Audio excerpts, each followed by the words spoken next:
Oh my God, you hung it out. Like, how hard did you have to hang it out? I can't win for losing with you. What do you mean? That was like 5 seconds. I had to look at the clock to hit the button on time. Some of us have to work even when the other ones are just sitting there with a stupid look on their face. Are you rubbing in your tulip blooms? I can say I'm addicted to it. You guys, I mean, I don't know what I could tell you, right? It is so great. It completely changes your world. I know it sounds silly, but we'll talk about it later. I love it too. What's going on, everybody? How are you? It's Friday. It is Friday. So what's the big story today, Brock? If you had to say what the big story is, what is it? I think it's probably still a little bit of the gnome. Mm-hmm. And I think there's so many tentacles to it. Oh, jeez. Sorry. I brought in some show and tell. Who replaces? We know Mark Wayne Mullen, but who replaces him? You know, Mark Wayne Mullen brought up and I saw a video of him. Did you see it by any chance, Brock? Mm-hmm. It was him talking kind of impromptu. He was talking to, it looks like. Outside of Congress? No, he's in an office building. He's in a room, and there's a bunch of people who are military. And he's kind of talking, literally 6 minutes, talking about his relationship with President Trump. And he's talking about, so he's from Oklahoma. He's the father of 6. And I guess a couple of his kids are pretty badass wrestlers. One wrestled at OU. One did some stuff internationally. And something happened. He got hurt. The one that was doing a bunch of stuff internationally. And they couldn't fly him home wherever they were. I think they were in Kansas where they were wrestling, but it was an international tournament. And so they had to drive him because they couldn't do the altitude because of his injury. They had to drive him back to, I guess they drove him to Bakersfield or something. President Trump flew in on Air Force One or whatever the flip it was. But flew in. He was in the midst of his 2020 campaign for re-election. And he put a lid on all of his events, got on his plane. They took him out to Bakersfield and he went into the hospital to sit with Mark Wayne Mullen's son, Jim. And he talked to him for 15 or 20 minutes. And that is the memory that Mark Wayne Mullen's son, Jim, has, waking up and kind of snapping out of this traumatic brain injury or whatever it was Donald Trump sitting there talking to him and telling him he was a fighter and he needed to get up and get moving. And I was like, now you'll never hear anybody talk about that. You won't hear about that. But that's the nice thing about it. Yes. So when it finally comes out years later. I'm telling you, he's got some Sidney Crosby. Yes. It's that ilk where I don't want the cameras. I don't want the accolades. That's not why I'm here. I don't need anybody to tell me I'm a great person. Go away. I want to do what I want to do without you voyeuristically paying attention to it. Not everything is a press avail. Yes. I agree. I was going to say, what do they call it? To snapping pictures. So I found which one of our mugs was. I know who's getting it. Who's getting our autographed mug. Do they know yet? No. Oh. No, because I'm sending it out. It just so happens that it's this particular mug. So this particular person. So you should be getting it probably by, I don't know. Next week. Yeah. Let's not put time frames on it because then I'll get an email. I haven't received it yet. We got number 7 yesterday, Brock. And to the person who asked if they could send their mugs back to have autograph, that's just a lot of work. Yeah. And you don't really care. No. I know you think you care. You really don't care. I don't care. I really don't think you should care. My heart's in it, right? My heart's there. And same with Brock and Jolene. So I love you guys. All right. So it's Friday. It is a warm spring day here in Pittsburgh, which means my magnolia is going to bloom again. And then we're going to get a freeze and then it's all going to die. Yeah, it usually happens. I love that. It's super duper. You get 4 minutes with it. You're like, oh my gosh, did you see that? Oh. I remember, and this was a bummer about St. Louis, Missouri. Great town, very similar to Pittsburgh.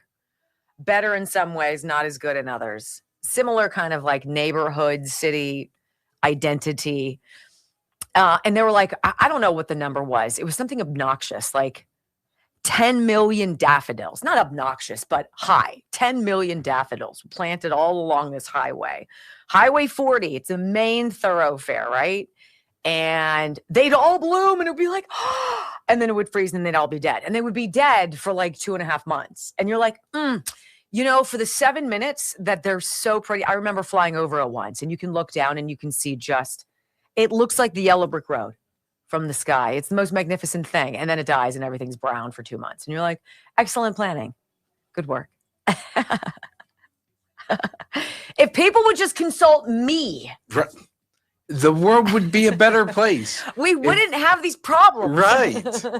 Now you all would, because she'd be critical and with your grammar, how you shuffle papers, what you're wearing. No. Anytime you listen to Sean Hannity, if you ever do. Don't do it to people. Don't do it. Pay attention to him as he's not paying attention. He's rustling his papers. It's like this. All right. You already ruined it for me. You don't need to ruin it for everyone. Listen. 5, 4, 3, 2, 1. Welcome to your daily dose of facts to fight off the liberal gaslighting. You can be in the middle of a hurricane. You have sanctuary in the city of Chicago. Or you can be on a calm day. North is still north. You could be in a thunderstorm. I am angry. We are not going back. Not ever. North is still north. People can yell at you. The hell with the Supreme Court. We will defy them. North is still north. It doesn't change fundamental things. And in this business, right is still right, even if you stand by yourself. We don't get fooled again. No. Live across the fruited plain and from sea to shining sea, we're converting the Marxist left 1 hour at a time on the Wendy Bell radio program.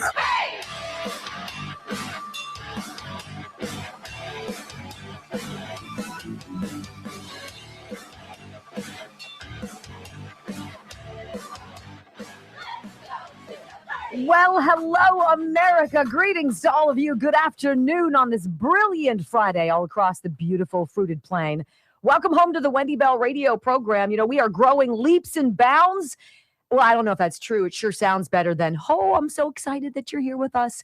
We're going to wrap up a busy work week, you guys. We got some stuff going on with this war in Iran. And, I saw something that somebody had written as sort of a meme on X just about 10 minutes ago, and I wrote it down. It said, with the defeat of Iran, presuming that's going to be imminent, ladies and gentlemen, we're going to hear from the president, and that is what he is saying. With the defeat of Iran, the only major enemy America has remaining is the Democratic Party.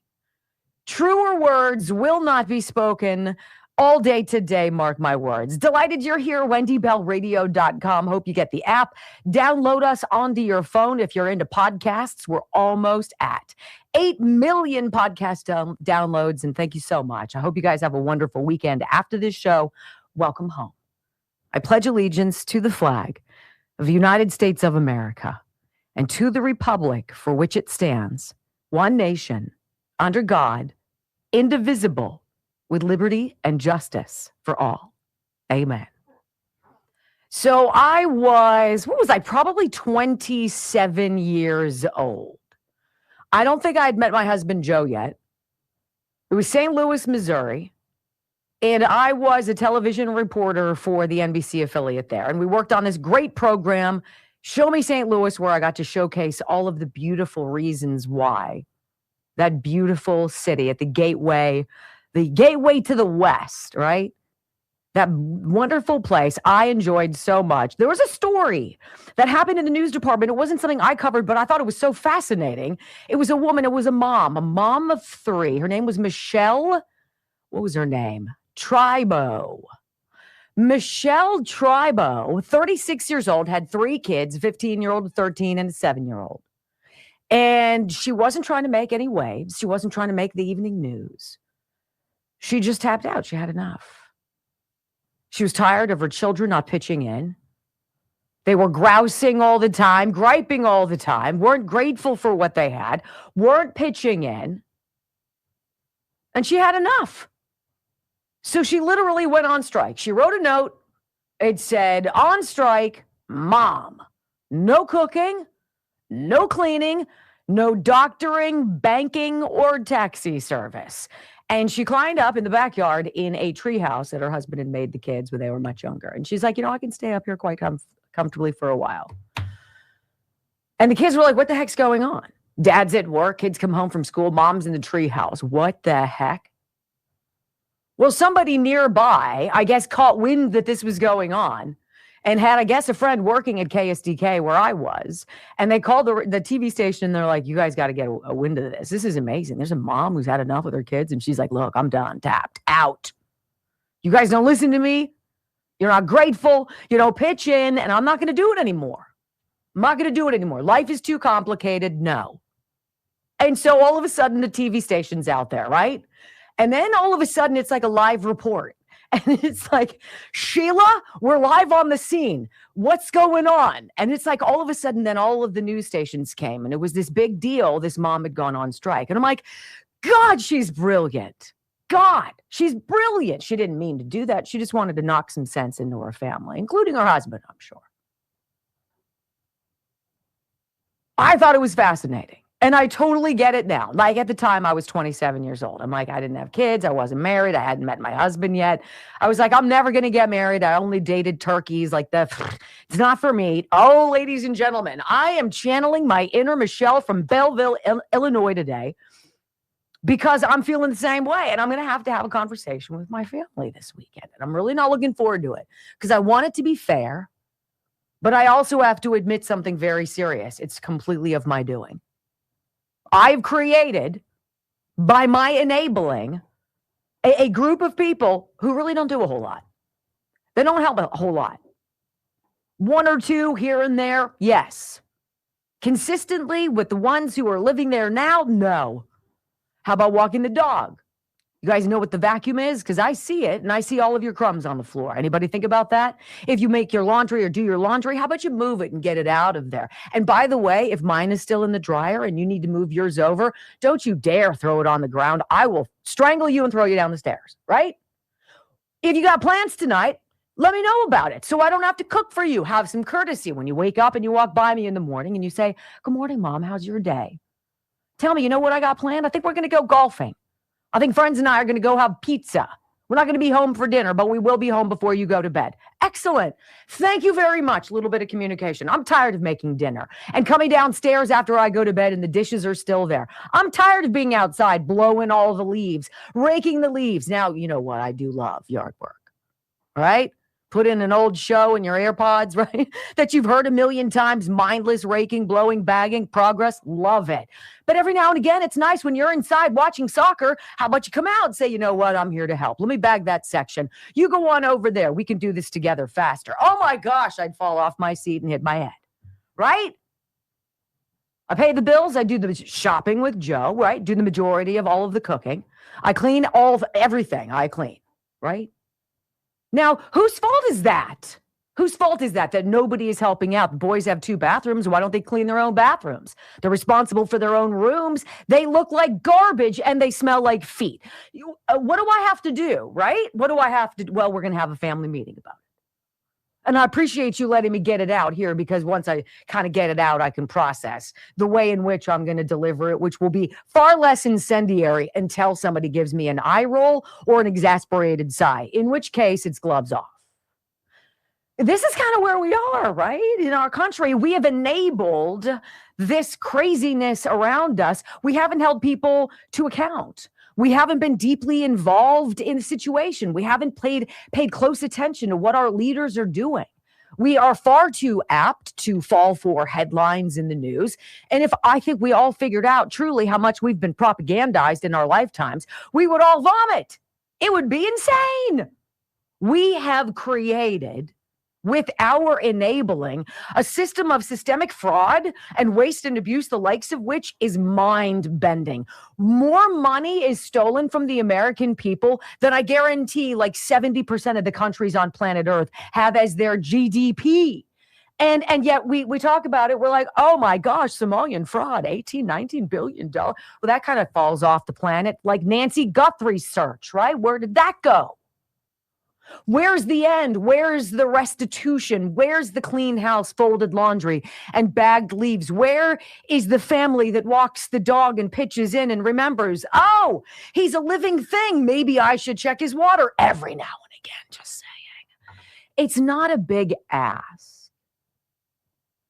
Unless you've never asked for it before. And whose fault is that? Well, it's mine. In my situation, it's mine. And it is ours in this thing that we're doing called America.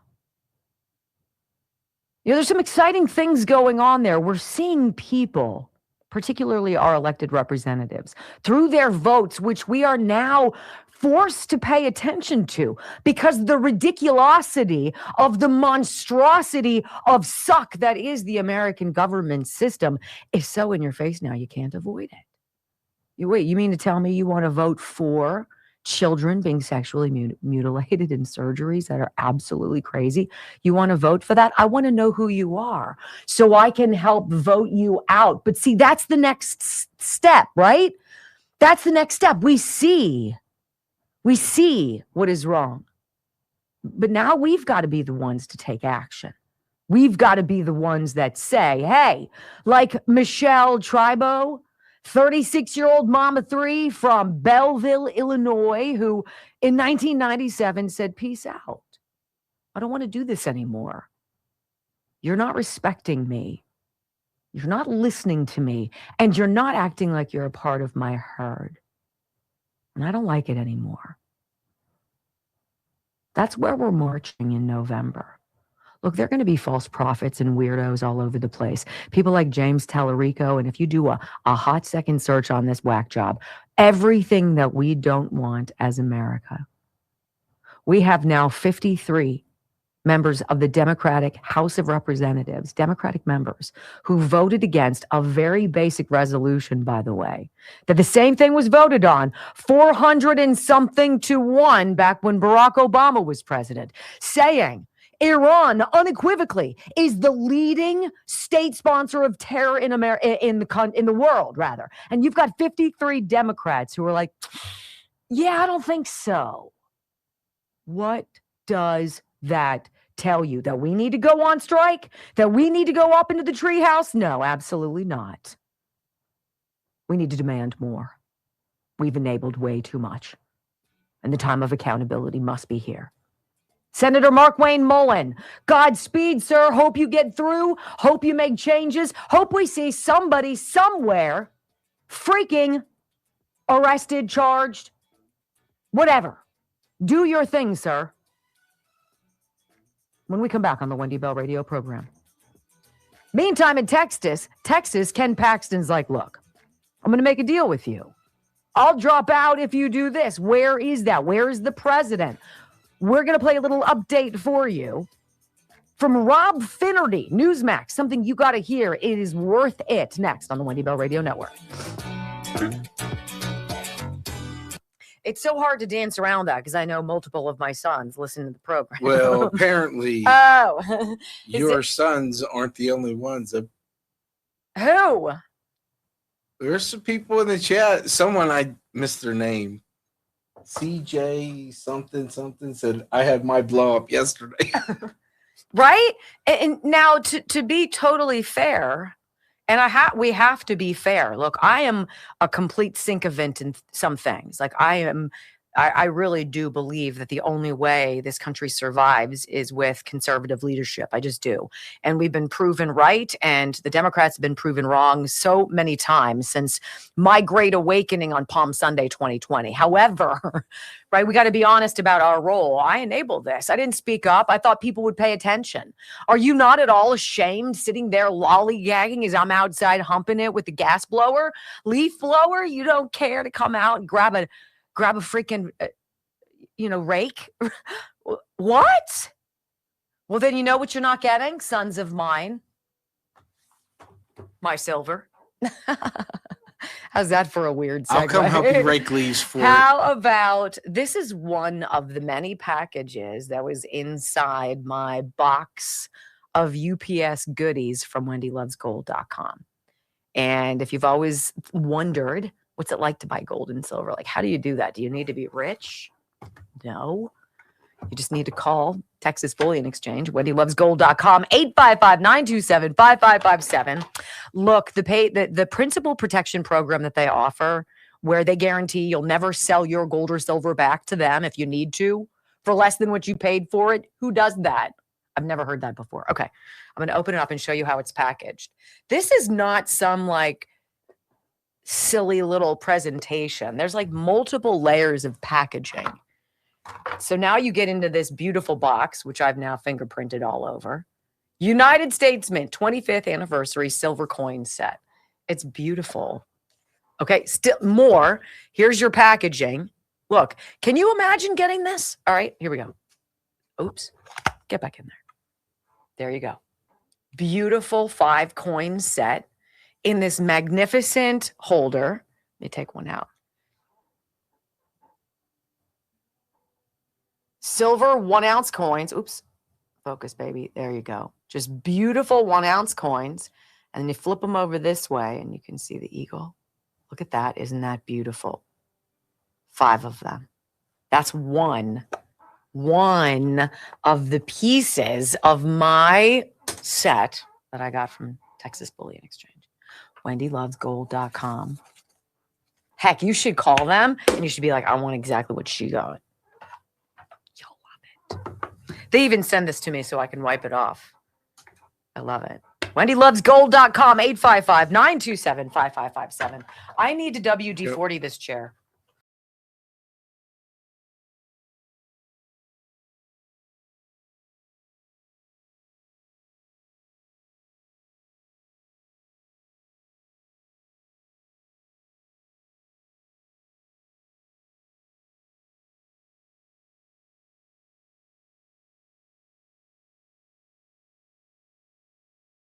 President Trump telling CNN's Dana Bash that the Iran conflict is going very, very well. It is ahead of schedule. And then he casually dropped another bombshell. He said Cuba is going to fall pretty soon and that he's sending Secretary Rubio there to make a deal shortly. Oh my. You guys, I'm thinking about this right now. The U.S. Navy controls all global shipping choke points. China's got to be absolutely losing its mind because their economy now is at this president's mercy. And he's like, look, this is called leverage. We control the Strait of Hormuz, the Strait of Gibraltar, the Malacca Strait in Eastern Asia. We control the Suez Canal. We control the Panama Canal. And all of the global shipments of oil that these other countries rely on are now under American, shall we say, supervision. That's called having cards. Could you imagine anybody else doing that? Absolutely not. And now Cuba. So also earlier today, the United States House voted to reopen the government. You had 4 Democrat defectors jump on over to the Republican side. Henry Cuellar of Texas, Marie Gluesenkamp-Perez of Washington, Jared Golden, I've spoken about him, Blue Dog Democrat, out of Maine, Don Davis out of North Carolina, all of them with their own reasons. I want you to hear Rob Finnerty, though, before I get too long on sound here or on my time. He said something very interesting about all of the nutty things going on in the world right now, and Iran in this battle is not one of them. Of the people who are trying to tell you that you should vote for them, that they represent the future of America. This whack job, Tallarico in Texas, the Democrat candidate for Senate, whomever Ken Paxton or John Cornyn is going to go up against, this is no like moderate run-of-the-mill guy. This guy is a whack. Listen to Rob Finnerty. But what did surprise me is the new problem that Democrats have in Texas. It is a big one. They're trying to trick Texans into thinking that their candidate is just like them in one of the most conservative states in the country. They chose perhaps the most vanilla, total nincompoop of a candidate that I've ever seen. And Democrats think people are going to vote for this guy because he's white and he parts his hair over to the side and kind of looks normal in a strange way, and then he opens his mouth. Our southern border should be like our front porch. There should be a giant welcome mat out front. God is both masculine and feminine and everything in between. God is non-binary. Before we go further, I want to acknowledge that our trans community needs abortion care too. Modern science obviously recognizes that there are many more than two biological sexes. In fact, there are 6. Yeah, the trans community needs abortion care too. Trans people, meaning men who think they can have babies, which they can't. No man has ever had a baby, meaning they can't have abortions. And apparently he hates that he is white. He's talked a lot about that, tweeting that white skin gives me and every white American immunity from the virus, but we spread it wherever we go through our words and our systems, and we don't have to be showing symptoms like a white hood or a Confederate flag to be contagious. He's a white guy, and he's saying that about being white. Think about that. And then he said this. But I say all this in context of abortion because before God comes over Mary and we have the incarnation, God asks for Mary's consent, which is remarkable. I mean, go back and read this in Luke. I mean, the angel comes down and asks Mary if this is something she wants to do. And she says, if it is God's will, let it be done. Let it be. Meaning the Democrat nominee for Senate in Texas just used the enunciation of the Virgin Mary to justify abortion. Are you angry yet? And he claims to not only be a Christian, but he's a pastor in training. And Texas Democrats were told to vote for that, and they're going to be told to vote for that in November instead of Jasmine Crockett, who was the black candidate. She was even endorsed by the first black Southeast Asian, whatever she calls herself, instead of just being an American vice president we've ever had, Kamala Harris, who just hours after Jasmine lost the election endorsed James Talrico, which is not how endorsements work. If you endorse someone and that person loses, you don't endorse the person they lost to the next day. That kind of defeats the purpose of the endorsement, doesn't it? That's Kamala. This is the crazy land in which we live, ladies and gentlemen. And here you have one man, President Trump, who's keeping an eye on all of the crazy, all of the legal wranglings, all of the deals going on. Well, if you give me John Cornyn, I'll give you the blah, blah, blah. Meanwhile, right, let's not forget what's going on. President Trump, according to townhall.com, demands the unconditional surrender from Iran. That's what he said. President Trump demanding nothing short of unconditional surrender from Iran just hours ago, as the United States and Israel have continued to obliterate Iranian forces for nearly a week. In fact, I believe it was yesterday in the Indian Ocean, Secretary of War Pete Hegseth giving a very detailed account of a submarine that sank, an American submarine that sank an Iranian warship that thought it was safe hanging out in international waters. Yeah, we sunk it. Silent death by torpedo. This president is picking off the people who would kill you. And you have 53 Democrats in the House of Representatives voting against a measure that they had prior voted for, claiming without equivocation that Iran is the largest state sponsor of terror on the planet. All to spite President Trump. It's reindeer games if there weren't missiles involved. When we come back on the Wendy Bell radio program, John Kennedy, he's the guy that probably sunk Kristi Noem. I got the details next on the Wendy Bell radio network. So Trump says there will be no deal with Iran except unconditional surrender. After that, and the selection of a great and acceptable leader or leaders, we and many of our wonderful, very brave allies and partners will work tirelessly to bring Iran back from the brink of destruction, making it economically bigger, better, and stronger than ever before. Can you imagine if Donald Trump doesn't just make America great again, but he also makes Cuba and Venezuela and Iran great again? Can you freaking imagine? Game over. I don't know how, if you're a Trump hater, you overcome that with whatever silly protesting or allegations or weird candidates you come up with. I don't know. All right, I want to tell you guys about ghost beds, okay? Ghostbed.com. Ghostbed.com. I'm going to read you this. It's so simple, right? It is so simple. It says, Depending on the temperature of the room and other factors, it may take up to 24 to 48 hours for your ghost bed, which gets shipped right to your door, comes to your house in a long rectangular package. It's heavy. You know, you're not going to be just picking it up and hoisting it over your shoulder. You're going to need help getting it up the stairs, getting it to your bedroom. You're going to open it up. You're going to cut the plastic seal, which opens up the oxygen to it. And then all of a sudden it begins to take life. 48 hours, possibly to fully expand. The room temperature can affect the overall feel of the mattress. Warm weather can make it feel softer. Cooler temperatures make it a bit firmer. Caring for your mattress is going to break in. It's going to need to soften a little bit, they tell you. You're going to love it. I sat on it and did some work, and I was like, right? Ghostbed.com. So let me tell you a little bit about it. I'm super excited that they're here because they're going to give you an extra discount. And I think you're really going to like this process. First of all, when you develop something and you make it in America and you develop it, because nothing out there on the market is alleviating your neck and back pain and the surgeries that you've had from it. And so you're like, screw it, I'm going to make it myself. I'm going to go with that product is going to be pretty freaking good, right? You're not going to go that way and be like, well, it doesn't really do anything, but let's sell it anyway. Ghostbed.com. If you wake up stiff, if you toss and turn, if you sleep hot, if you wake up sore and you're miserable, you might need a new mattress. How long has it been? 10, 15 years? Let's go. Ghostbed.com. Promo code Wendy. They're offering this audience their lowest prices of the season plus an extra 10% off. Use my name and you shall get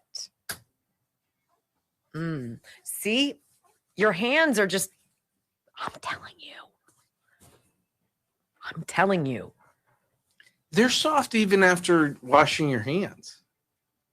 Velour massage oil. Okay. I didn't get it because I'm into massage.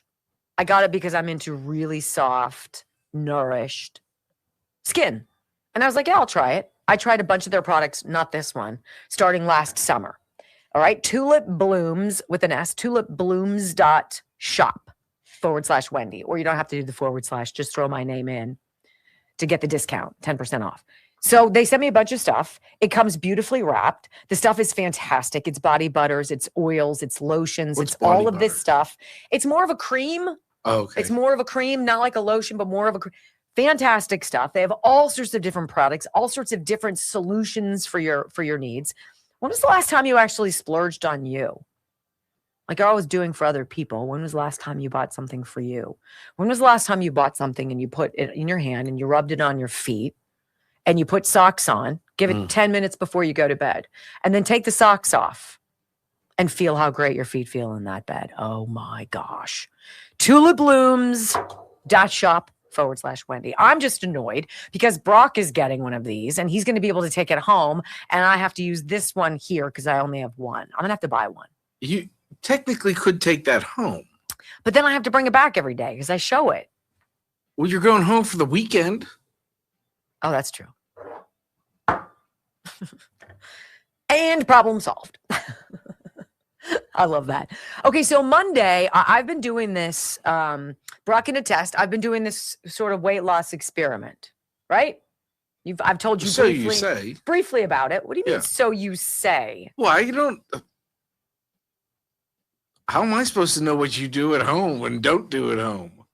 I mean, I see you drink your MTC Wellness, but MCT. MCT. You called it MTC. What I call whatever. I'm going back to work. Right? It's your typical male, female. Yeah, it is. What? He's never right, and we got to correct him on everything that could be wrong. Literally, you just corrected a letter. A letter. We've reached new heights of your critiquing. You know what? You are 100% correct. That was completely pathetic. I own that. Yes. I didn't say I was proud, damn it. I can't help it. I'm weak. I had to do all the dishes from that meal I made last night that Jack told me there wasn't enough of, and so I made more of, and then they left it all out with all the dirty dishes for me to come down to this morning. I'm sorry. Yeah, I didn't hear about that this morning. That was the genesis of today. You're lucky you're in Tampa. Oh my gosh. They're all guilty. I'm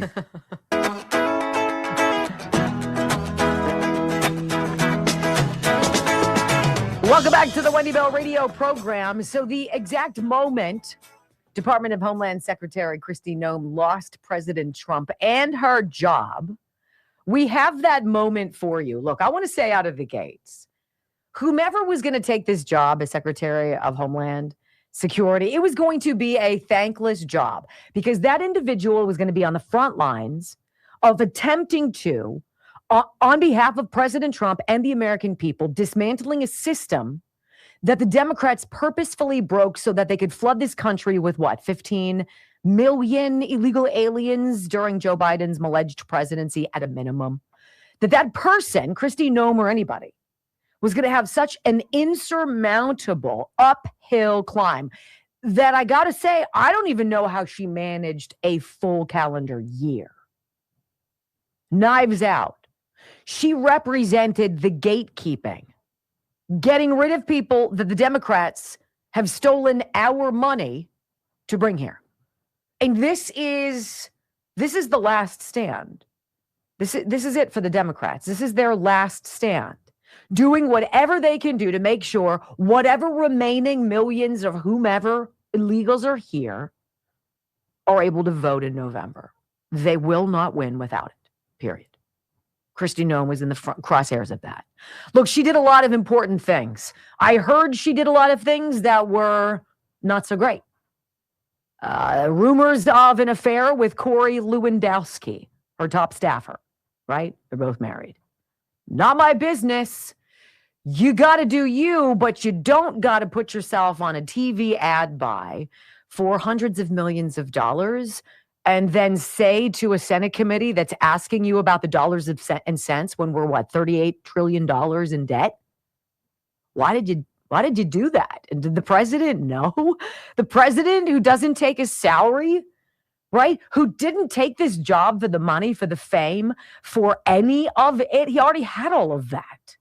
Do you think that maybe that wouldn't stick the landing? In the Oval Office, well, this is the backstory. This is what I heard. I'm going to read you a little something here from Fox News quickly before we get into this. Department of Homeland Security defends Kristi Noem's chief deputy, Tricia McLaughlin, against allegations that her husband's company profited millions from ad contracts. I don't believe that's true. I believe that what they're saying here is that you got Kristi Noem is the headline, that main person at DHS. Tricia McLaughlin is number 2. Tricia is bailing. She's leaving. She told us this about a month and a half ago.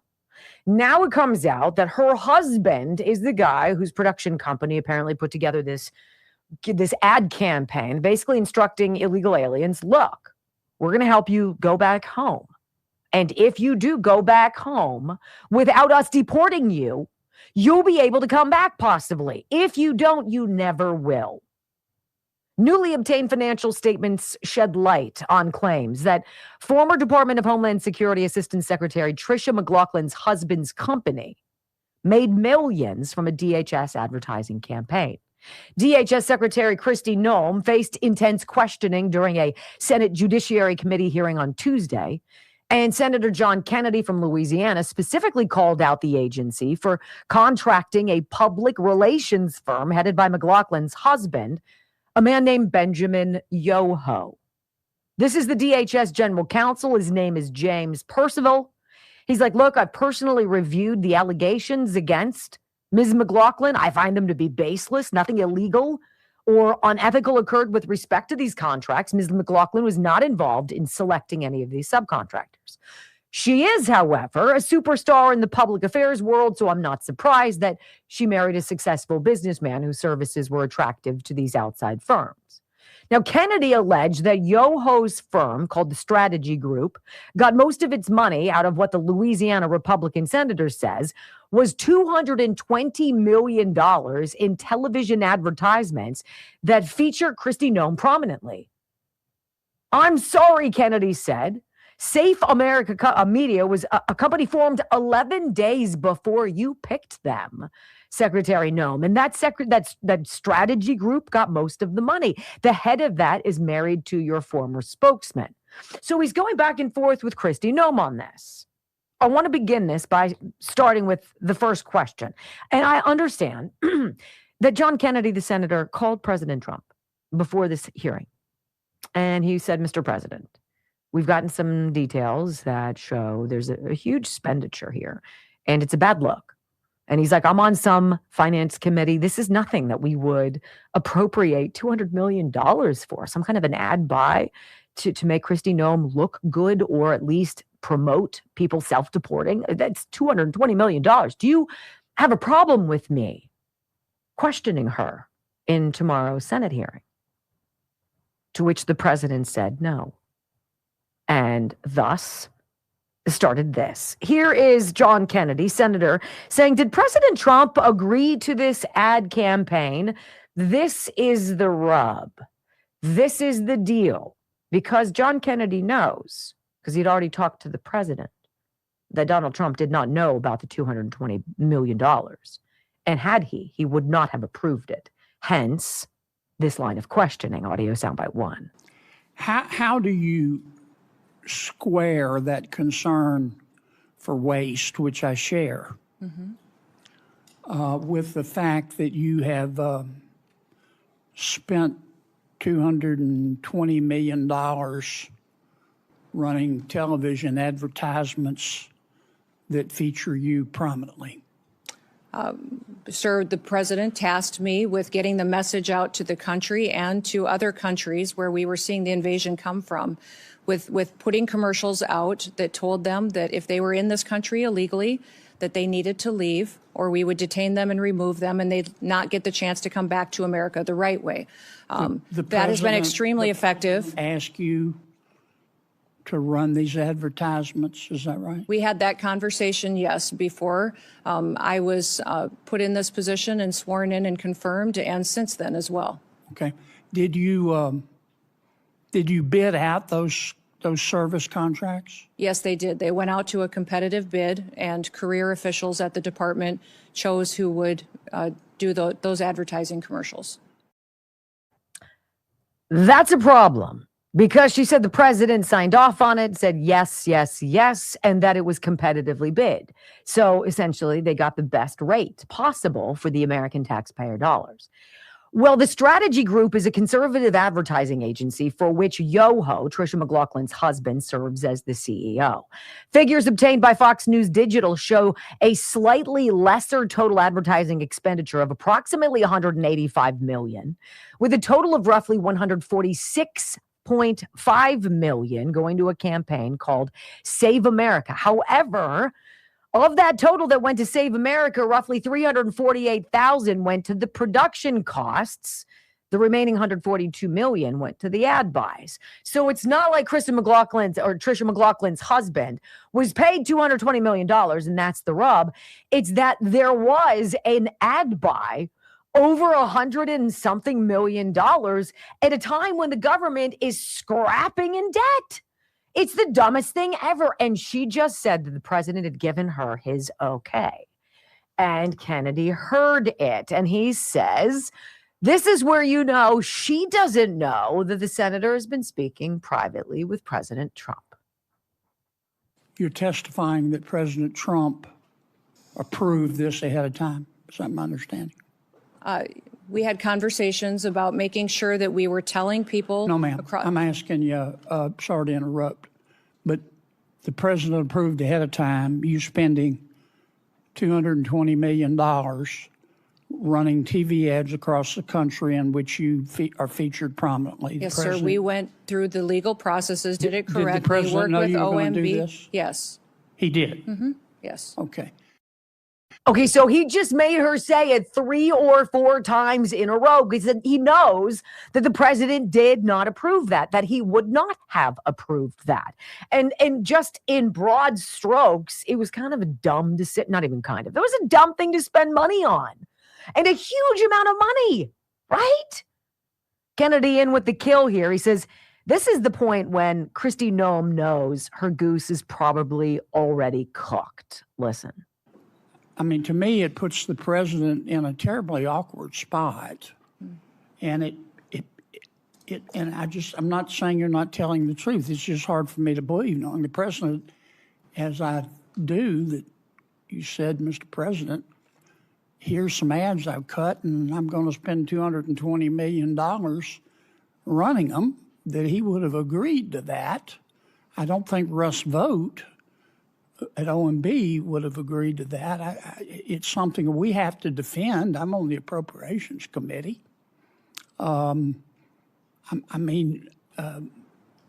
research shows that you did not bid them out, that you pick, in fact, one of the people you picked, the strategy group, Safe America Media was a company formed 11 days before you picked them, and that the strategy group got most of the money, and the head of that is married to your former spokesperson. Look, we all have friends who are qualified. I'm not quibbling with that. It troubles me.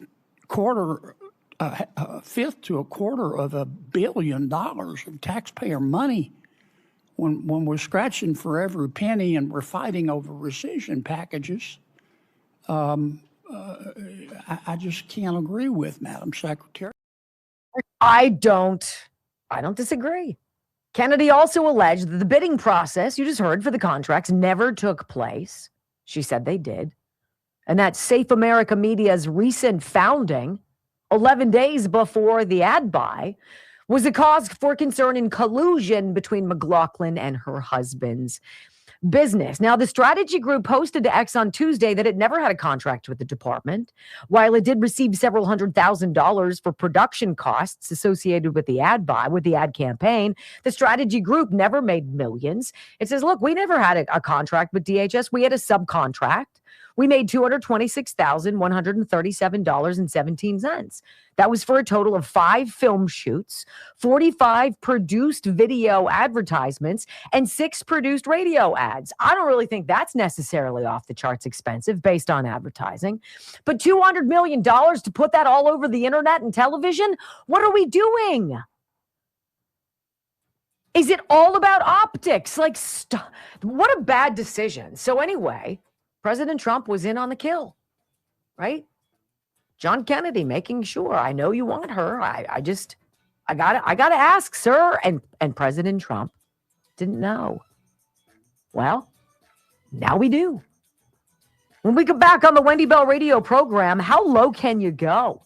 Well, if you are the press, you could probably root for Iran. That's pretty low. Yeah. That's what's going on. I've got it for you next on the Wendy Bell Radio Network.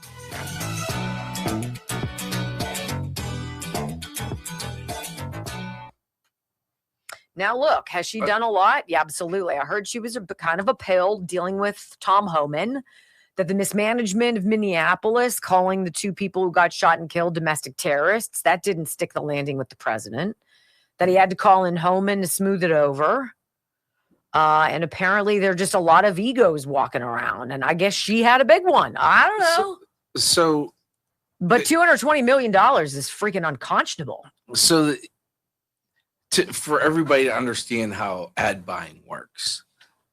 So for them to say, we didn't make any money, it depends who's buying the commercial. So if whatever the name of that was, Save Pat America, whatever, if they go to, and chances are these ads are running in New York, Chicago, LA, top 3 markets, Philly, top 6 markets. Also social media, whatever that costs. Yeah.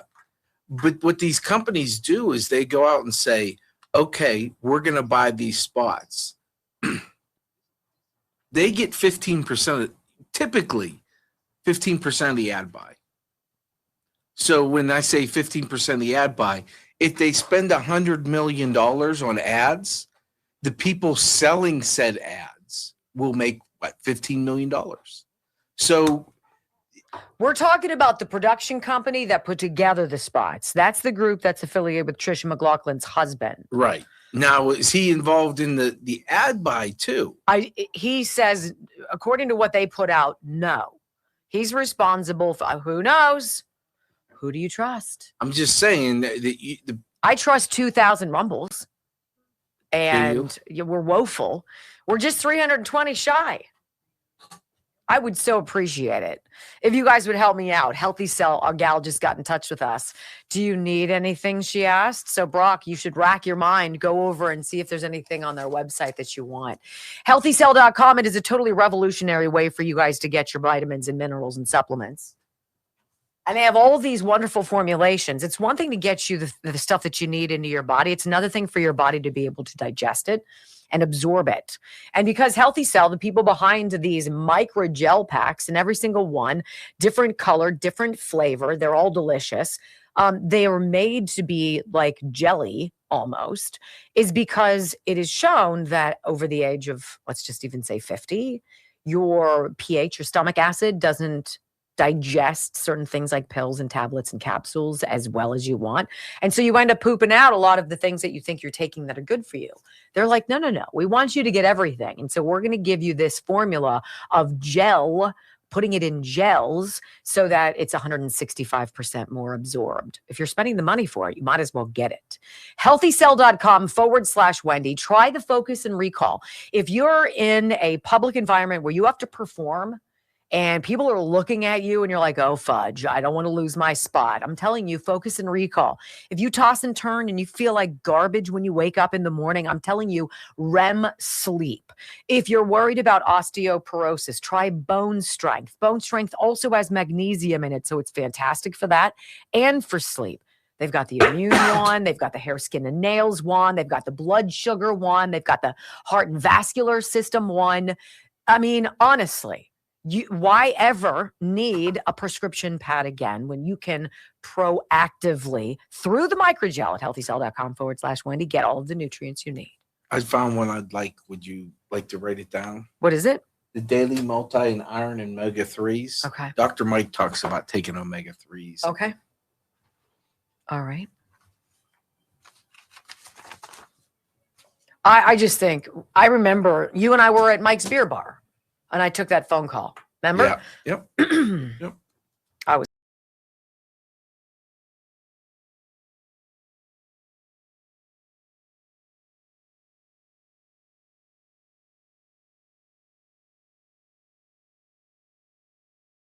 not sink Christy. No, he didn't accuse her of anything. There was nothing disparaging. And quite frankly, she had kind of a lovely tweet after the fact. You know, she was grateful that she wasn't 86 to run up the flagpole. She says, thank you to President Trump for appointing me as the special envoy for the Shield of the Americas. This is where she's landing. Secretary Rubio and Pete Hegseth, Secretary of War, are incredible leaders, and I look forward to working with them closely to dismantle cartels that have poured drugs into our nation and killed our children and grandchildren. It's a perfect place for her. The Western Hemisphere is absolutely critical for U.S. security. In this new role, I will be able to build on the partnerships and national security expertise I forged over the last 13 months as the Secretary of Homeland Security. We have made historic accomplishments at the Department of Homeland Security to make America safe again. We delivered the most secure border in American history. 3 million illegal aliens have left the U.S. We have located 145,000 missing children. FEMA delivered disaster relief at a 100% faster rate. We ushered in the golden age of travel, saved the American taxpayer $13 billion, and revitalized the United States Coast Guard. I read all the messages, and 99% of them are positive. I wish her the best. That said, we can move on now, yes? I want you to hear what Bill O'Reilly said yesterday, and I think it's spot on. He's in one of these triple boxes with Chris Cuomo on his show on News Nation. Stephen A. Smith is on the other side. And Bill O'Reilly said, you know what, I was watching the news last night, and it's so obvious, you can't even hide it, that the main legacy news outlets, and he's speaking directly about ABC News here, don't try to hide that they want America to lose. That they would probably celebrate terrible things happening. If terrible things happening would diminish President Trump, would be a slight on his record, would be some smear on him. And it's pathological, and it's un-American, and it's unsafe, and it's undeniable. Chris Cuomo tries to jump in, like, what? And it's like, oh, stop it, you twerp. Here it goes. Here is Bill O'Reilly. Right now, the press is doing everything it can to root for Iran. The press is actually rooting for Iran. I watch ABC. When you World say News. Iran, you mean the people or the regime? They want America to lose. So World News tonight on ABC, and I work for ABC, so did you, did 15 minutes last night, did 8 segments, every segment negative, and I mean really negative, every segment. Not one positive word, not one word on how bad the mullahs were. David Muir. In addition to that, David Muir said the word tonight 70 times in 17 minutes. So, I mean, I'm going, what the deuce is happening? I work for Jennings, who was excellent, okay?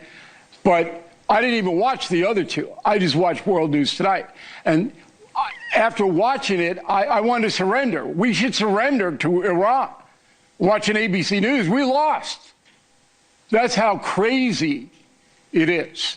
They want Trump broken. I don't think that anybody. I don't think anybody's betting against the U.S. military or the IDF. No, but their sentiment is they want Trump broken, and if Iran can break him, that's what the media wants to see. Completely wild. How about this story? New York Times goes 100% negative on the front page. Like, not even tempering anything. Like, all of the people at the New York Times who live in whatever building they work in, who've never ventured beyond the confines of their walls, whose cubicles and keyboards are their truth teller, shields, who want a finger wag and describe to you what's going on halfway around the world that they know nothing about. It's truly predictable.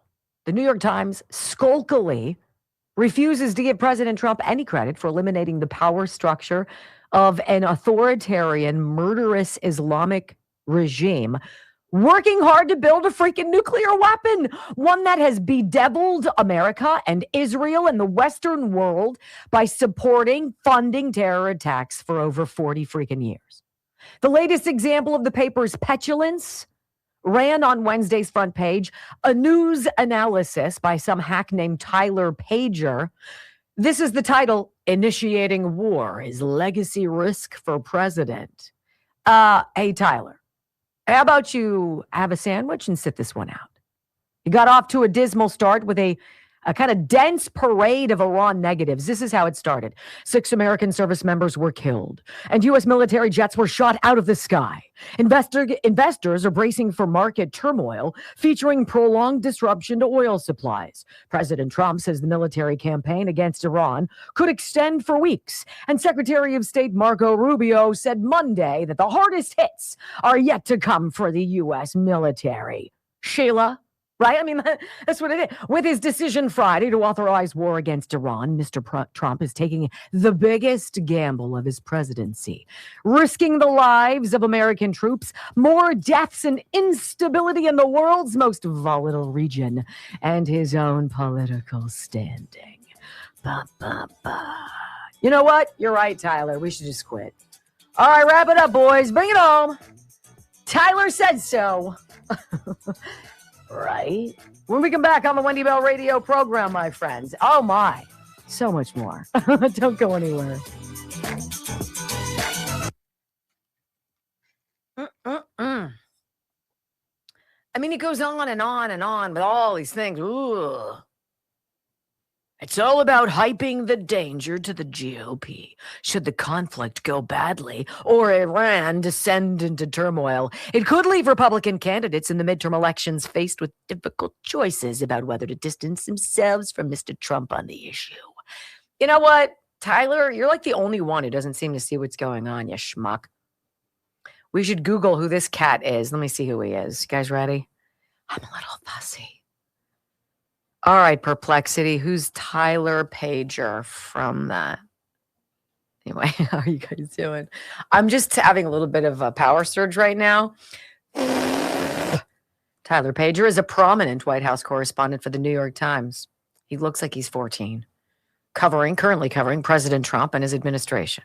Fantastic. He rejoined the Times in February 2025 after working where?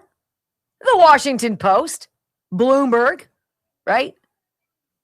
Oh, we went to Medill. Graduated in 17. Good luck, Tyler. Yeah, jerk. Anyway, how are you guys? Do we get to 2,000 yet? Not even. 110 people to go. Come on, we can do this. Push us across the finish line. Hit that thumbs up button. But even more importantly, I'm going to say it more importantly, hit the follow button. That's the one that helps us out a lot. We're not going to bother you. We're not going to annoy you. You'll get a notification tomorrow at 10 a.m., though, Eastern time, about Pet Talk with the Pet Doc. This is Mike Hutchinson, Dr. Mike Hutchinson and Brock tomorrow, starting at 10. And so it'll tell you, bing.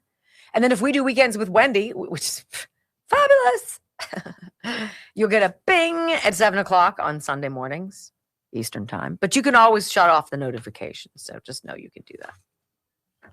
All right, let's talk about it. Who do we want to talk about? Kelly Morgan, Morgan's Fitness. I like it. Kelly Morgan says, okay, this is a testimonial. I love this. Absolutely another incredible story. So this is the story of Brandon. That's Brandon. That's how Brandon looked before.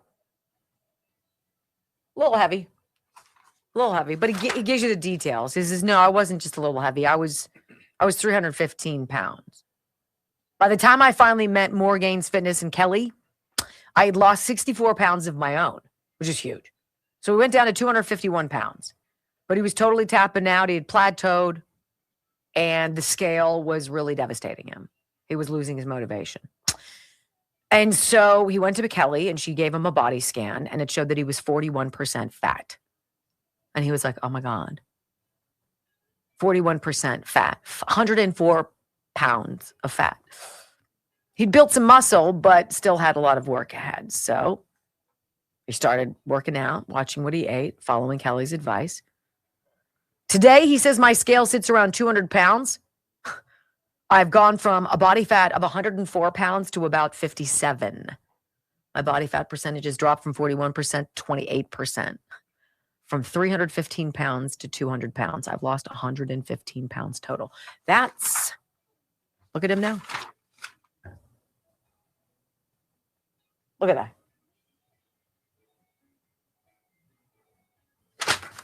Morgan's Fitness, MORGAINZ fitness.com. Scroll down to the button that says 90 Ignite. Click away and start your 90-day journey. All right. Where are we going? How's everybody? Have we hit it? Do I need to beg? Wow, I only need to beg a little bit. Please, pretty please. 10 more. We got it?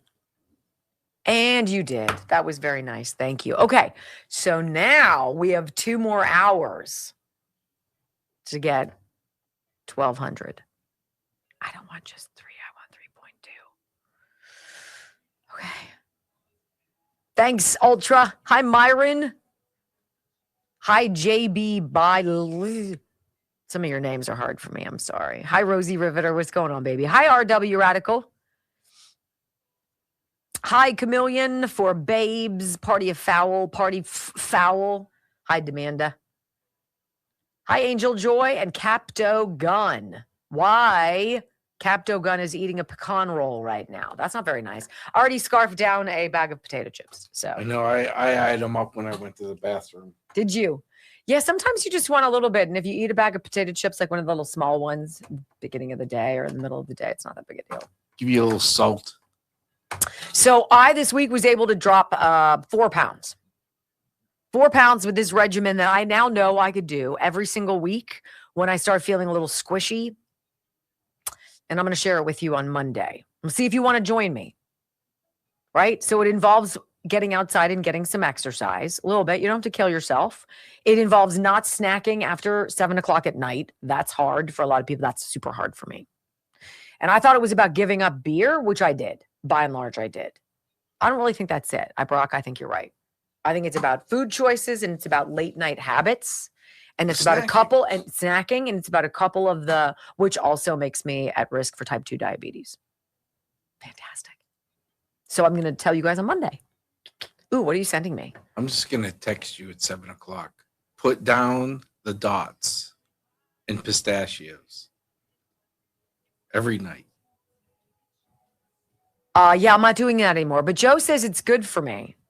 What? He said nuts, pistachios are good. Sure. They're a good fat. Just not a half a bag. I don't do that. Do you feel the little silver bowls? Yes.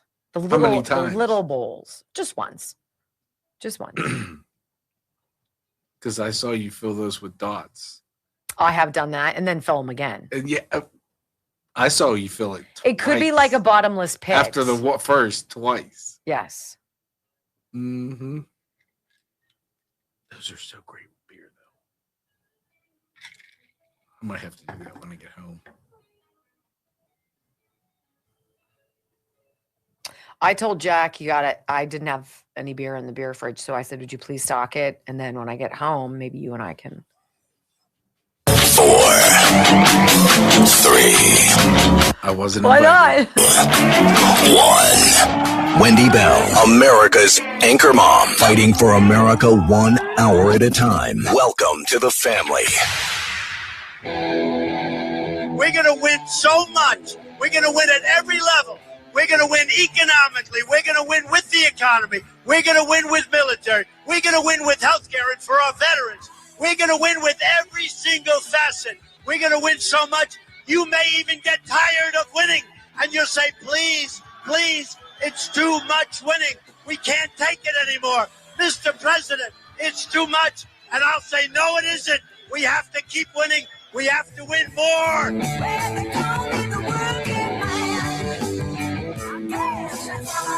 We're going to win more.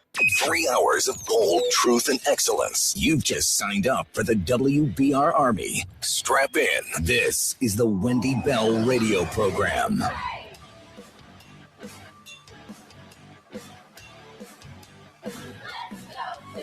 Welcome back. Hour number 2 of the Wendy Bell radio program is live and on the clock. And you know it always is a great honor and delight to spend time with you. So thank you. I'm really glad that you're a part of our family. So what do Democrats want more? Do they want America to win? Or do they want Donald Trump to lose? Is there anyone in your life who controls you and your thought processes like that?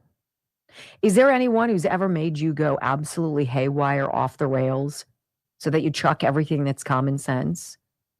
And instead of acting like a grown-up to make good decisions, you become a petulant victim crybaby who throws a tantrum and will do anything to resist? It's so obvious. It's so ridiculous. I want to read you this. There's a guy who's a senator, younger guy, first Korean American to be a senator in ever. So whatever, that's his claim to fame. I don't really care.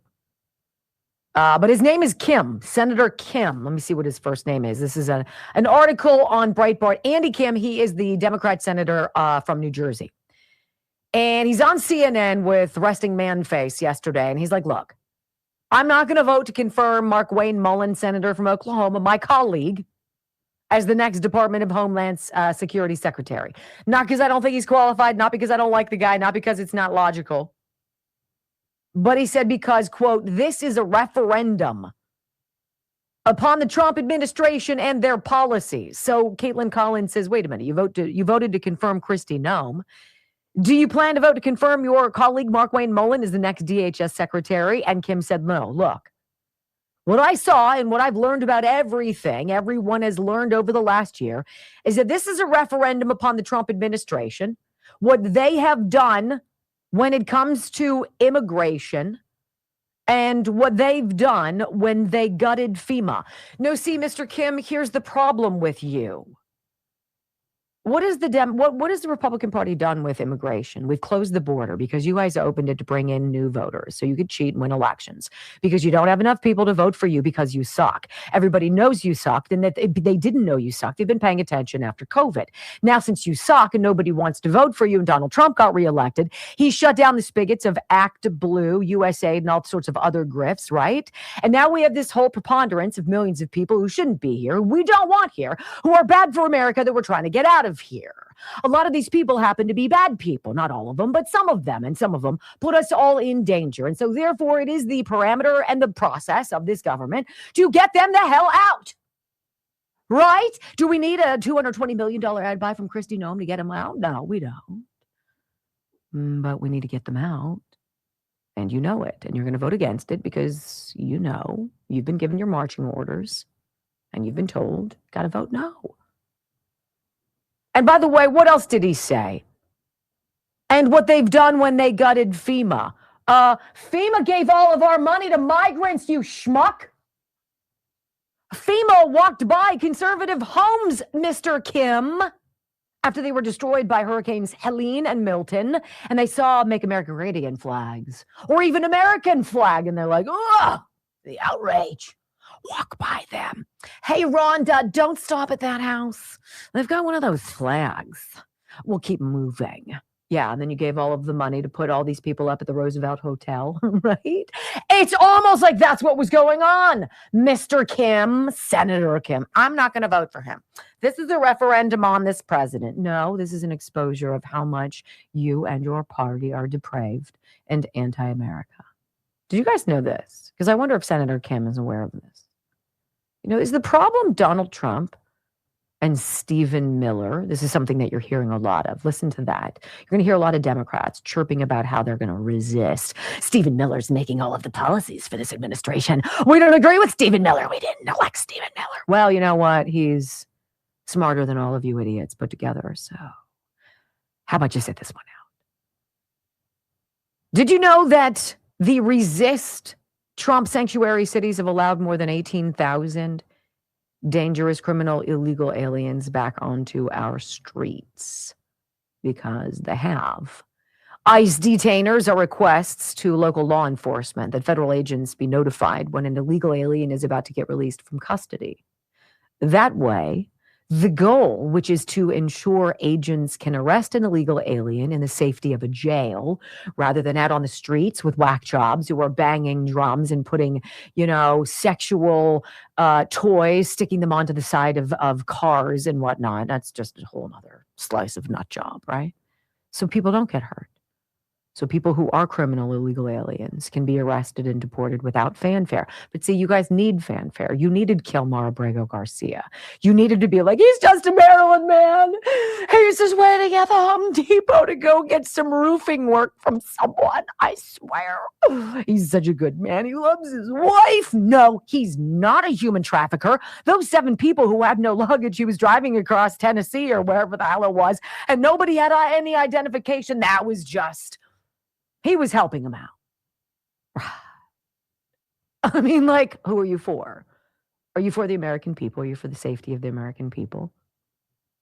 Because don't tell me that one of those 18,000 criminals didn't go hurt one of our sons and daughters. Don't tell me they didn't traffic. Don't tell me they didn't sell drugs that killed somebody. Heck, who knows? They might have even kidnapped Nancy freaking Guthrie because nobody knows where the hell she is. So this is the situation we're in. And it makes me angry, and it should make you angry as well. I want you to hear. I wonder how they defend this vote. Did you hear that 53 House Democrats, we talked about it briefly at the open, voted down this resolution that reaffirms Iran is, in fact, the world's leading state sponsor of terror? These are the people who want to blow themselves up and take you and 50 of your friends out. These are the people who have no problem, right, flying one of those, whatever they're called, across the sky and landing at a music festival and gunning down everybody as they run for cover. They have no problem beheading people. They have no problem gunning people down. And we have 53 House Democrats who were like, you know what about that? I don't really think they're all that bad. I don't know. I was doing some reading and I don't really get that. Really? It's so interesting. Let's talk about who these 53 people are. Bill Malugin put out this tweet. He's like, look, 53 House Democrats just voted against a non-binding resolution that reaffirms Iran is the largest state sponsor of terrorism. I'm going to go down and we'll read some of these people, because you'll recognize these names. Al Green, he's a piece of work, almost out of a job. Pramila Jayapal, squad member. Ro Khanna. How about McBride? Tim McBride, who wants you to live in his farcical world that he is a she, and that you're supposed to believe that his fake boobs, lipstick, and long hair is going to be the equivalent of a woman. So, Tim, I'm sorry, I'm not going to play your little fanciful games. I wonder if Tim McBride, the transgender individual serving in the House of Representatives, knows what happens to transgender people in Iran. I did a little AI search. I don't know if it's 100% true, but here's how it goes. They behead you. They behead you. Family members kill you. Yeah, that's what goes on in Iran. Super interesting. Trans individuals endure widespread harassment, violence, arrests for cross-dressing, exclusion from jobs and education, poverty, and family rejection. Hey, Tim McBride, Sarah, you listening? Because you voted to say that these people are not terrorists. That's curious. No anti-discrimination laws protect trans people from hate crimes or stigma. Military exemptions expose them to abuse, and police routinely target them. Other than that, I'm sure it's a great place to live, and I think it's beautiful this time of year, Tim. Biggest threat, though, comes from the trans individuals' own families in Iran. Recent cases include Sogan Pagtel, 27-year-old trans woman shot dead by her uncle at a wedding. That sounds lovely. Happened last year due to her gender expression. And after enduring repeated family beatings, finally shot dead. Others like Maha in 2019, killed by her father and relatives. And Ali Fazeli Monfared in 2021, who was beheaded by his half-brother, and his cousin, after coming out as gay, was outed by his military exemption. So why on earth would a trans dude in America vote for people who would kill him in their country? I don't know. It would not make any sense to me, a logical human being. It certainly does not make any sense to our friend Brandon Gill, the representative who looks like Clark Kent, so I sort of love him, from Texas. He's like, Democrats will dig to the bottom of the barrel to do anything they can, anywhere they can, to resist President Trump, no matter what. You know, they're totally going off the cliff because of how much they hate the president. You know, that resolution that we just voted on the House floor, the House voted on something substantially similar 3 years ago, and everybody except for one person on the House floor voted for it. And now you have 53 Democrats who will not vote for a bill, a resolution that simply stipulates that Iran is the leading state sponsor of terrorism in the world. I mean, that is purely political. That's not about ideological conviction in any sense. It's a group of people who want to oppose the president no matter what he's doing, no matter how much safer it makes the world, because they want to one-up him politically. I mean, it's really disgusting. It is really disgusting. And by the way, the same way I enabled my family to not pitch in more at my own house, as I illustrated in the opening monologue, we now have enabled a group of lawmakers who've never represented our values to push us to the brink. It's unacceptable. When we come back on the Wendy Bell radio program, actually, after saying repeatedly that he didn't do it, California Republican Tony Gonzalez says, well, about that, yeah, I did have an affair with a staffer. And yeah, she did then commit suicide by lighting herself on fire. Do you think that's okay? I don't care how you vote. My answer, no. Next.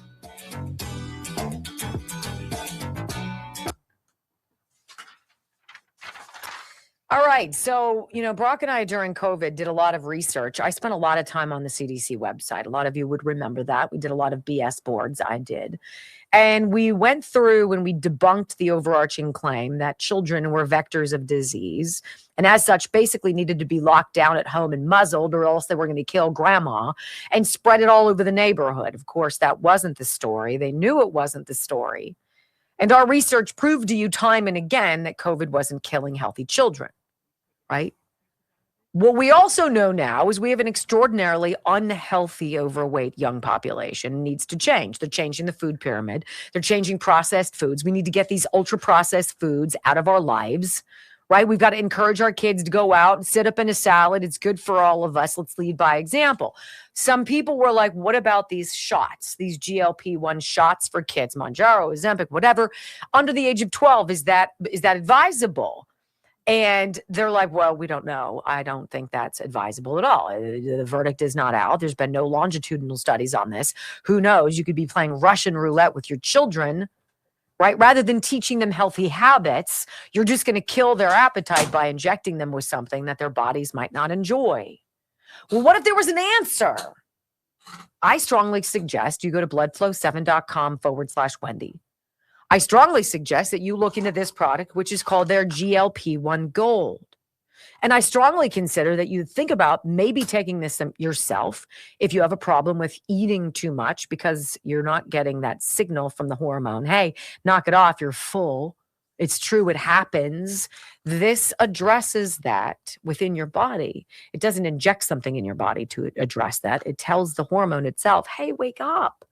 Wake up. You need to pay attention to us. And then what happens? Gradually, you stop eating as much. And then as you stop eating as much, you start eating better. And when you're eating better, what happens? You start losing weight. And when you lose weight, you're like, I'm going to go outside and walk. I'm going to feel good if I do this. And it's a cycle. You got the shot, crashes your appetite, and then leaves you sort of like, all right, I don't eat anymore. But what did that do to help me? The minute I start eating or stop taking it, I'm going to start eating again. This allows your habits to change so that it's lasting. GLP-1 Gold. I strongly recommend you looking into this. And by the way, I can piggyback that right into bloodflow7.com because it's true. Bloodflow7.com is nitric oxide. Nitric oxide is a molecule. It's not a drug. It doesn't come from Pfizer. It comes from my friends at Juvenon. What? And it works. And it works. You're like, how do you know that your blood flow is improved? Oh boy. All of a sudden, you're the Energizer Bunny. All of a sudden, that thing of laundry that you have to bring up from the basement or drag around the house isn't that big of a lift anymore. All of a sudden, you can do things with enthusiasm without petering out. All of a sudden, you're not yawning in the middle of the day going, oh my God, when can I go to bed? All of a sudden, all these things start working in concert. If you're an exerciser, you can exercise with more weight. You can do more reps. You can go further. If you're an athlete, you can run farther. You can play tennis longer. If you're a walker or a hiker, all of a sudden you can reach that summit that you're like, oh my God, it's so far away. I'll never make it. Oh, yes, you will. Bloodflow7.com/Wendy. Wendy, 30% off everything in the store. I'd like to point out that SF668. Hey, Wendy, it's National Employee Appreciation Day. Oh, I appreciate you, Brock. Well, I went for it. I do. I'm so glad they pointed that out. Mm-hmm. I appreciate you, my friend. I don't get invited for steak night, beer and pretzels. We didn't have steak night. So you did not when get invited. When you do have it. Oh, now we're predicting about what is and isn't going to happen. Got it. What else? You do you go.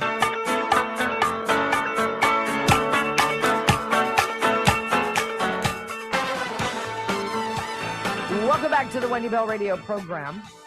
So Jared Golden was one of the 4 Democrats who crossed over to vote with Republicans to reopen the government.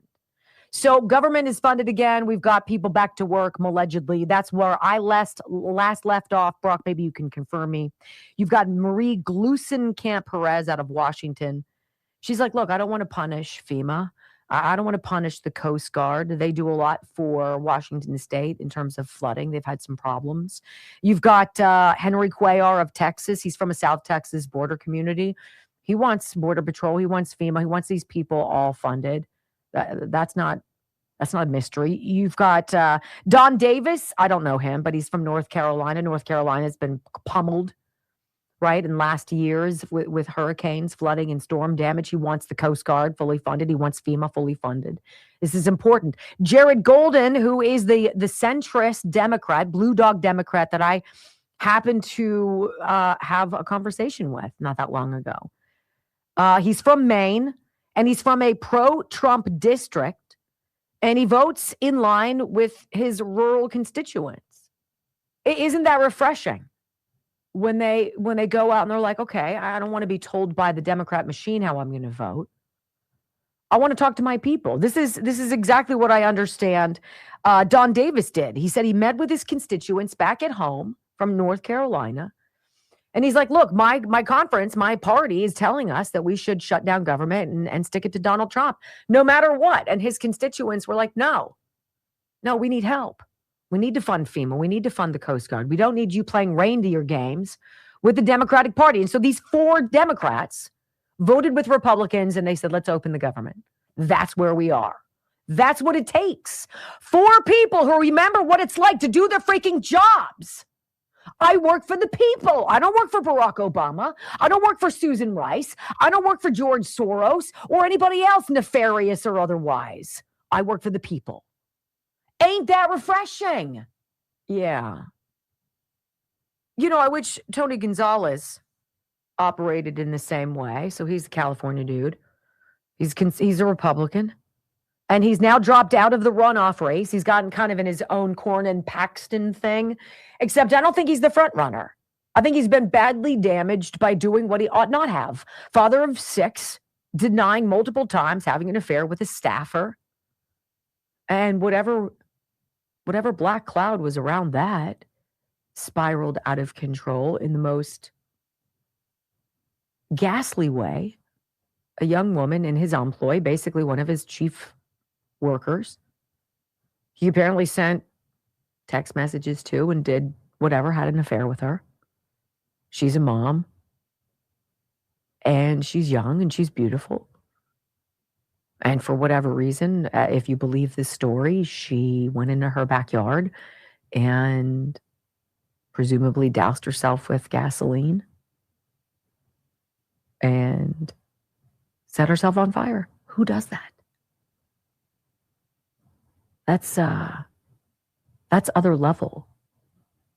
I mean, can you even imagine staying in the race if that had happened? And there was even a whisper of your impropriety or infidelity as a boss, as a representative of the people of California in his district. How do you even keep running? Wouldn't you be like, I'm peace out. This is wild. I can't be a part of this. No, it took him being badgered and beaten over the head, presumably by Nancy Mace and others, to finally be like, well, you know, about that whole sex thing, I really didn't tell the truth. No duh. Republican Representative Tony Gonzalez drops out of re-election runoff as affair scandal embroils campaign. Right? He's exited after this affair scandal, blah, blah, blah. See, we enabled that. I enabled my children to not pitch in by always doing things rather than delegating, rather than saying, you know what, you're going to walk Murphy. You're going to empty the dishwasher. God forbid you should see it needs to be emptied. And by the way, all your dishes in the sink, how about you get off your butt and you finish those, right? We should have a long time ago been like, this isn't acceptable, but these people seem to be insulated or protected. That is what Congress is. It is that never-ending wall of protection. Sort of like the wall of protection around children who are victims of sexual abuse for pornographic materials. And Tim Tebow testified about that this week before a Senate committee. I think we need to talk about that. You're not going to hear about it on CNN. You're not going to get it on MS Now, David Muir sure as hell, or Fox News, whoosh, right? We're going to do it. And it's important. The most important thing you hear today, next on the Wendy Bell Radio Network. Where did you say Gonzalez was from? California. I think he's from Texas. Thank you. Shit. Well, my perfect score today is going to be vastly diminished now. Poop. See how when I correct you, I'm very nice about it? You are very nice about it. I will say so. Thank you. I'm very nice about taking this home. I want to tell you something about this massage oil. This is it. Tulip blooms Shop. I know I love this because I'm extraordinarily protective. Do you know what I do? After the show, I hide it behind other bottles here on my desk and nobody will take it. Nothing's ever been taken from my office here before at this radio studio.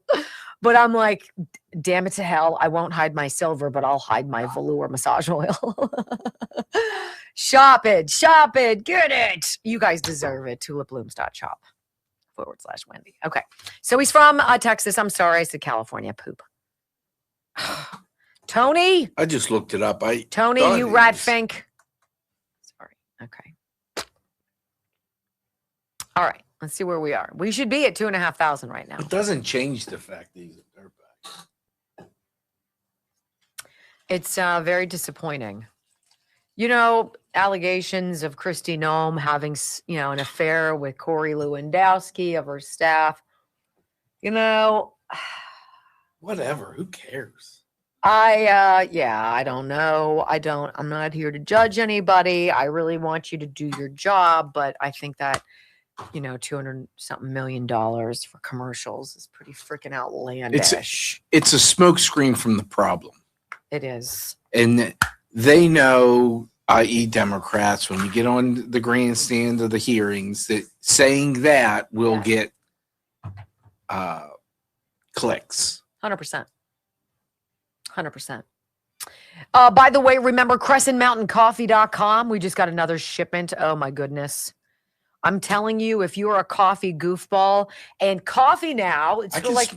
I can smell it in your car when you show up. It's sort of like what they said to us about putting your baby on their back. Don't let them sleep on their back. Put them on their belly. Don't put them on their belly. Blah, blah, blah. Put them on their back. It's like coffee. Too much coffee is bad for you. Now it's like coffee's good for you. Coffee's good for you. In fact, I had a call with somebody who's in the health field, and he was saying, are you a coffee drinker? And I'm like, I do like coffee. I don't drink it throughout the day. I'll drink it up until probably noon or whatever. And it's maybe 3 cups. Maybe 4. And he's like, oh, the value of that is fantastic. And you're like, of course it is. So try our coffee. It is so delicious. I get the whole bean. No, I want to get the whole bean because we have extra of the ground. So CrescentMountainCoffee.com, Crescent, CRESSON, mountaincoffee.com. Click on Wendy's coffee, whatever it comes up as. It's freaking outstanding. Kimba 59, does the oil have a fragrance? No, I have COVID nose. It does, but it's not offensive. You know what it smells like? Have you ever gotten a massage? Have you ever gone to a spa? Have you ever gone to a spa and smelled the air? It's sort of eucalyptusy, a little bit minty, herbally, but not overwhelming. Extraordinarily pleasing. This is probably the best way I can say it. If you just rub it on and you're doing your thing, you don't smell. If you go like this, so it's not odor. It's not like it's not like cologne. It's a scent. There's a scent, a lingering scent to it, and it smells natural. Fantastic. It smells natural. Like my favorite 2 herbs to smell would be rosemary and sage, and you'll smell in some of the tulip blooms. Butters and balms and oils and what have you, their skincare products, they all incorporate like cottonwood or other things out there in nature. And they smell correct, not perfumey, not fake, not forced, but real. And so you're like, yeah, I feel good. Like drinking cucumber water. For some reason, putting a slice of cucumber, you're like, that's good for me. I don't know. It tastes good, right? You're like, that's got to be good for me. This stuff, it feels good for you. I'll tell you what. Tulipblooms.shop. Look, I talk about it all show because I'm super effusive about it. I really want some of you to try it. Please write down my email, wendybellradio@gmail.com, and let me know. By the way, I woke up this morning and I had to sniper a bathroom, and you sniper your bathroom, and I take a wet sponge and there's no scrubbing. I sniper the kitchen. I just wipe it up and rinse the sponge and wipe up more and just let everything kind of dry, walk away from it. And when you walk in after that, after you clean the toilet and etc., it smells clean. If I had to describe what clean smelled like, That's how it smells. Disinfectwithsniper.com. You won't buy anything else, guys. Free shipping. Free shipping. It kills everything. Fungal infections, MRSA, parvovirus. I mean, it's crazy. You start getting athlete's foot, spray your shower and spray your toes. And then tell me how you feel. I can attest. Why do you need Lamisil when you've got Sniper? This is it. Disinfect with Sniper. Oh, I never get it right. Disinfect with Sniper.com. I wasn't going to correct you, though. I know. Shut up. That's so annoying. Great good news today, by the way.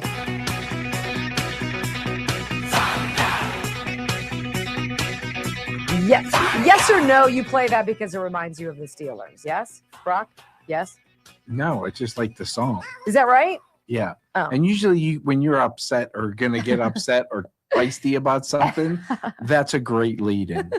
What makes you say I'm going to get feisty about this? Because if you're an American or a human being that's not a dirtbag, this segment should just make you want to reach out and touch somebody with a fist. With a hammer. Okay, so welcome back to the Wendy Bell radio program. We are at the magical halfway point.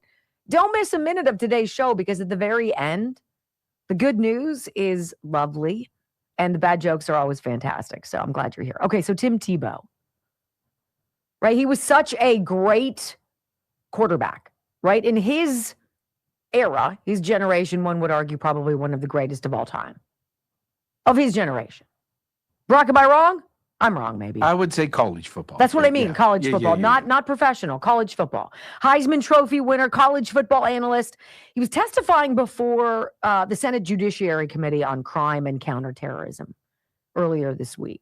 You know, he's sort of like Mehmet Oz to me. Not on my bingo card that Mehmet Oz was going to be a phenomenal investigator of Medicare and Medicaid fraud. I didn't know how effective he would be outside of the parameters of hands-on doctoring, right? You remove Tim Tebow from college football. He tried to do a bunch of other stuff. This is going to be his magic. Being able to put a face and notoriety and drum up financial support in even legislation. And what he's talking about is crime and counterterrorism, child sexual exploitation, and trafficking. And he's urging the passage of this bipartisan act, the Renewed Hope Act of 2026. And he's talking before the Senate Judiciary Committee about it. And it's one of those stories that you want to put your fingers in your ears and la, la, la, la, la, la, away. I do not hear you. I do not see you. And yet we have to, because it is the ugliest underbelly, this currency of exploitation of children and sexual exploitation in making pornographic material. The number of IP addresses in the continental United States right now, fired up, looking at the rape of children at the hands of adults, is something I can't understand, but it is true. It exists, and we have to talk about it. We have to expose it. It has to be stopped. And that is why Tim Tebow is sitting before this panel. So he says this act, again, the Renewed Hope Act, creates a dedicated child exploitation workforce at Homeland Security Investigations. Again, this is one of those offshoots of DHS that will now fall under the purview of Mark Wayne Mullen if he is confirmed. And this would require at least 200 additional investigators, analysts, and computer forensic specialists whose sole focus is on child exploitation and victim identification. These people, these children that we see come up that I don't see, but sick, disgusting dirtbags out there who get turned on watching adults rape children. I can't believe I said that. I want a loofah. We need to be able to identify who these children are. Where are they from? How do we rescue them? How do we save their lives? And this act would open the door to that. Should that not be our number one priority, right? Tim Tebow says in audio soundbite number one, look, I'm honored to be sitting here with all of these people. This guy is deeply entrenched in the fight to save children. And he says, my foundation is working to expose child pornography and on children under the age of 12 who are being victimized by it. He's like, this is how this conversation started. And he goes back to talking to somebody in his foundation who dropped a number on him. It was 20,000. He explains it. Listen. I'm so blessed to be a part of the Tim Tebow Foundation, and we exist to bring faith, hope, and love to those needing a brighter day in their darkest hour of need. But to really sum it up, it's to fight for people that can't fight for themselves. And I believe that's exactly why we're here today. Several years ago, we were finishing a leadership meeting, and I looked at Camille, our VP of Anti-Human Trafficking and Child Exploitation, and she had a very sober look on her face. And I said, Camille, what is it? What's breaking your heart? And she wrote down the number 20,000. And I said, Camille, 20,000 what? And she said, 20,000 boys and girls. That's the best guess of what law enforcement can see in rape and abuse images. But yet they're categorized as unknown, unidentified. Unknown and unidentified, 20,000 human beings. And he said, in that moment, everything changed for him. He says, so then we broadened out our foundation and our search outside of America. If we're finding, I think it's 20,000 kids, it's got to be way more than that. And so he said, how else are we going to reach out to people? How many boys and girls have yet to be identified, have been victims of child rape, for child pornography? And that's how this started. Listen. So that led us to a meeting in Lyon, France with HSI, FBI, Interpol, Europol, NCMEC, Google, ONIMI, and 18 other countries to find out, okay, what actually is the closest thing to the truth? And it wasn't 20,000. It was 57,000 boys and girls in the ICSA database that have yet to be identified. And that led us to Renewed Hope 1, 2, and 3, which identified over 1,100 boys and girls, and over 550 of them have been safeguarded so far. But there's so many yet we have to find. And so we reached out to the Cyber Crime Center here in Washington, D.C., who happened to be at the tip of the spear of unraveling this child exploitation industrial complex. Right now, the biggest operation ever in the fight against child exploitation is taking place with 30 countries, 34 agencies, 94 investigators and victim identification specialists, and hopefully it will be one of the biggest operations ever in history. But the problem is that the number now is not 57,000. With all of the work that all of these people and amazing law enforcement agents and nonprofit NGOs are doing all around the world, the number is not 57,000 like we said 2 years ago. It's over 89,000. We are losing the battle and we are losing the war, and boys and girls are suffering for it. And to give you an idea of the scope of what's happening in America, there's a red dot map right over there over my right shoulder, and that's just a 6-month screenshot of the U.S. And every red dot that is on there is someone that is downloading, sharing, or distributing child rape images, almost all under the age of 12. And there's over 330 of them just in that 6-month screenshot. Oh my. And we have a screen grab of that 6-month screenshot. And it is, if you're watching the live video stream, a map of the United States that's almost completely awash in red.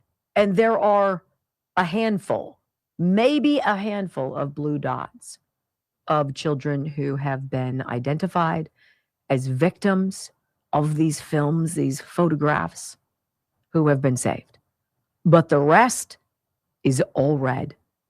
And that's just 6 months. That's just who we know in this freeze frame of time. But the story and the statistics that he's about to share absolutely stab your heart.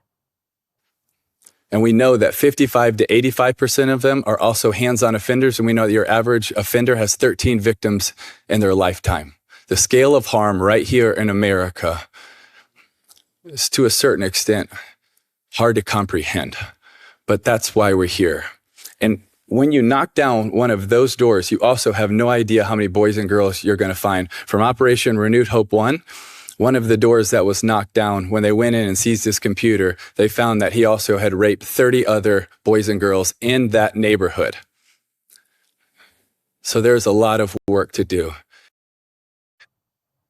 Tim Tebow, Heisman winning athlete, now doing so much more work, and everything that you hear is completely off the cuff. No notes, no script, no projections, no cue cards, no prompting, no nothing. That's from the heart. And he says, why Congress now? And that's why he's sitting before this Senate committee. You are the thin line, he says, between tortured and treasured. And he tells his story you have to hear. A little over a year ago, I was at one of our protection centers, and a protection center has extra security because there's still a bounty and a price on these girls and young women's lives. And I was walking through the counseling rooms, and I walk up to one of the counseling rooms, and it's this beautiful couch, and it's got teddy bears and toys and children's books in it. And right behind the couch, there's a window. And right behind the window is the wall, and it's the edge of the protection center. I look up to the top of the wall, and it's the razor wire all the way around the top. And I'm just looking at this picture, and it's a surreal picture because inside, those girls are going to be cherished and loved and protected and cared for. But on the outside, they went through an earthly form of hell. And I'm standing there looking at this picture, and one of our team members comes and whispers in my ear as I'm looking at this picture. And he said, man, isn't it such a thin line between tortured and treasured? And he was right. It is a thin line between tortured and treasured. And you are that thin line. And all of you are that thin line. But we have to have more people on that line, and we have to do a whole lot more, and we have to do it faster, because every day we wait, they're suffering, they're crying. And I believe right now, many of them are praying that we would respond. Isn't that amazing? That Kristi Noem would approve $220 million to put ads on television, encouraging immigrants to round up and move out. And yet maybe we could spend that money trying to find these kids, trying to stop this suffering. Isn't it nuts? And I guarantee you, whatever your news source is, if you're one of the kinds of people who goes home and flips on the news, I don't know anybody really who does that anymore, but people do. Did you see this on CNN or ABC? I don't even know if Fox News covered it. Brock, where did you find it? Because you sent it to me this morning. Well, that was the congressional hearing, but he was on Fox with one of the hosts for like 6 minutes. These are the stories that I don't want to talk about. I don't want to talk about any more than you want to talk about. But we have to. Because we enabled a system by not paying attention. We enabled predators by going soft on them, by looking the other way, by not demanding more. When we come back on the Wendy Bell radio program, President Trump calmly gives America an update on Iran, and he's got a great gaggle of dudes behind him. Who they were and what they got to experience. A president who's like, we're so ahead of schedule. Next on the Wendy Bell Radio Network.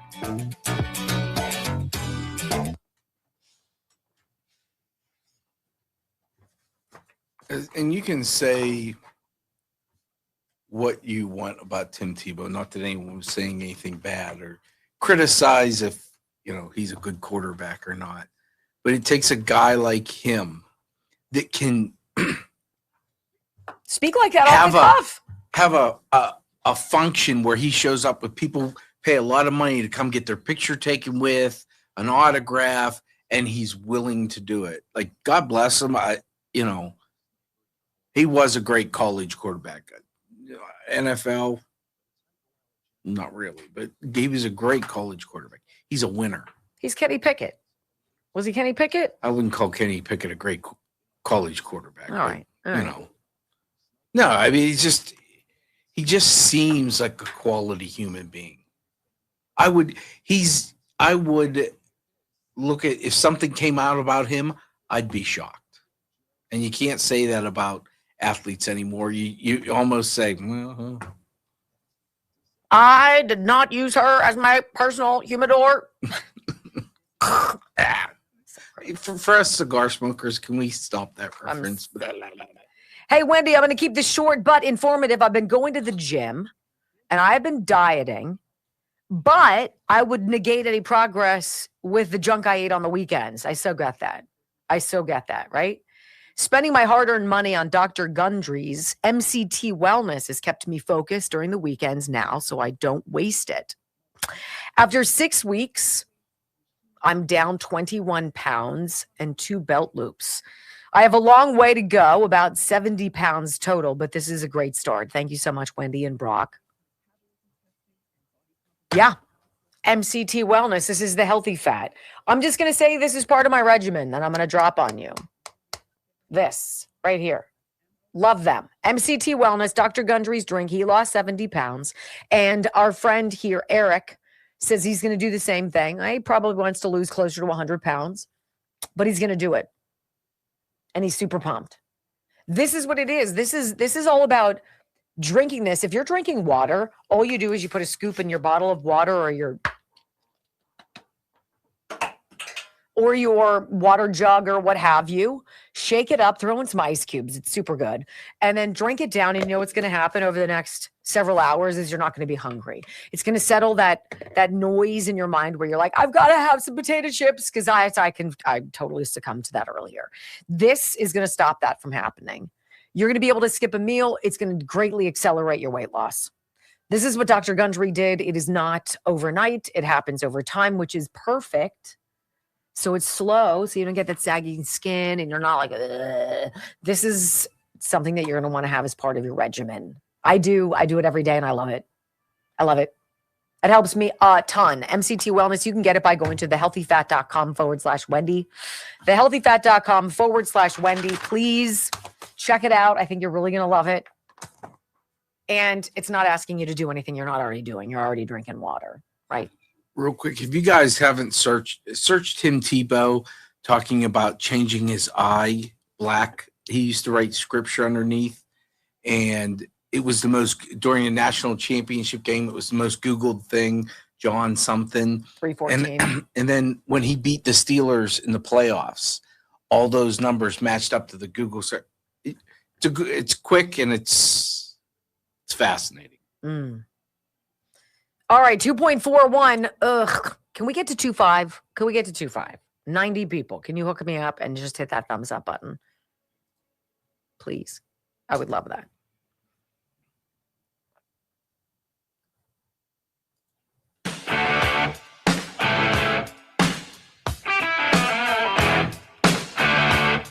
Well, welcome back to the Wendy Bell Radio Show. I feel like knowing what we know, and I was just reading to you an article about the New York Times only giving in its updates about the war, this Operation Epic Fury, the military offensive with the United States and Israel against Iran, that the only information that the New York Times is giving us is like rat-a-tat-tat negative headlines. War does not operate in a vacuum. Like, crap happens. It sucks. That's why we hate war. That's why Donald Trump says to Putin and Zelensky, can we just stop with the people killing each other? Can we stop with the dying? Like, we can negotiate stuff. Can we just stop killing each other? That would be so great. And up till this point, there have been negligible casualties on our side. And that's a good thing. I want to read you this from the Washington Examiner. He says, week one, last night he was giving an update. Like, okay, so we're nearing the end of the first week of this offensive. And he says, the week one of Epic Fury, Trump says the United States is far ahead of schedule. And it says on the 7th day of the U.S.-Israeli war against Iran, Israel launched its 14th round of attacks targeting Tehran, as well as pounding Hezbollah targets in the densely populated southern outskirts of Beirut. In a briefing at the headquarters of the U.S. Central Command in Tampa, Florida, the overall commander of the U.S. forces said, America's control of the skies is allowing the United States to hit Iran's center of gravity with overwhelming power and reach. Look, we're destroying their missiles. Their missiles were their shield in order to create their nuclear stuff again. If they could produce 100 missiles a month. They could fire those at anybody, and then the process would crank up and they could make it even faster. This is neutralizing that threat.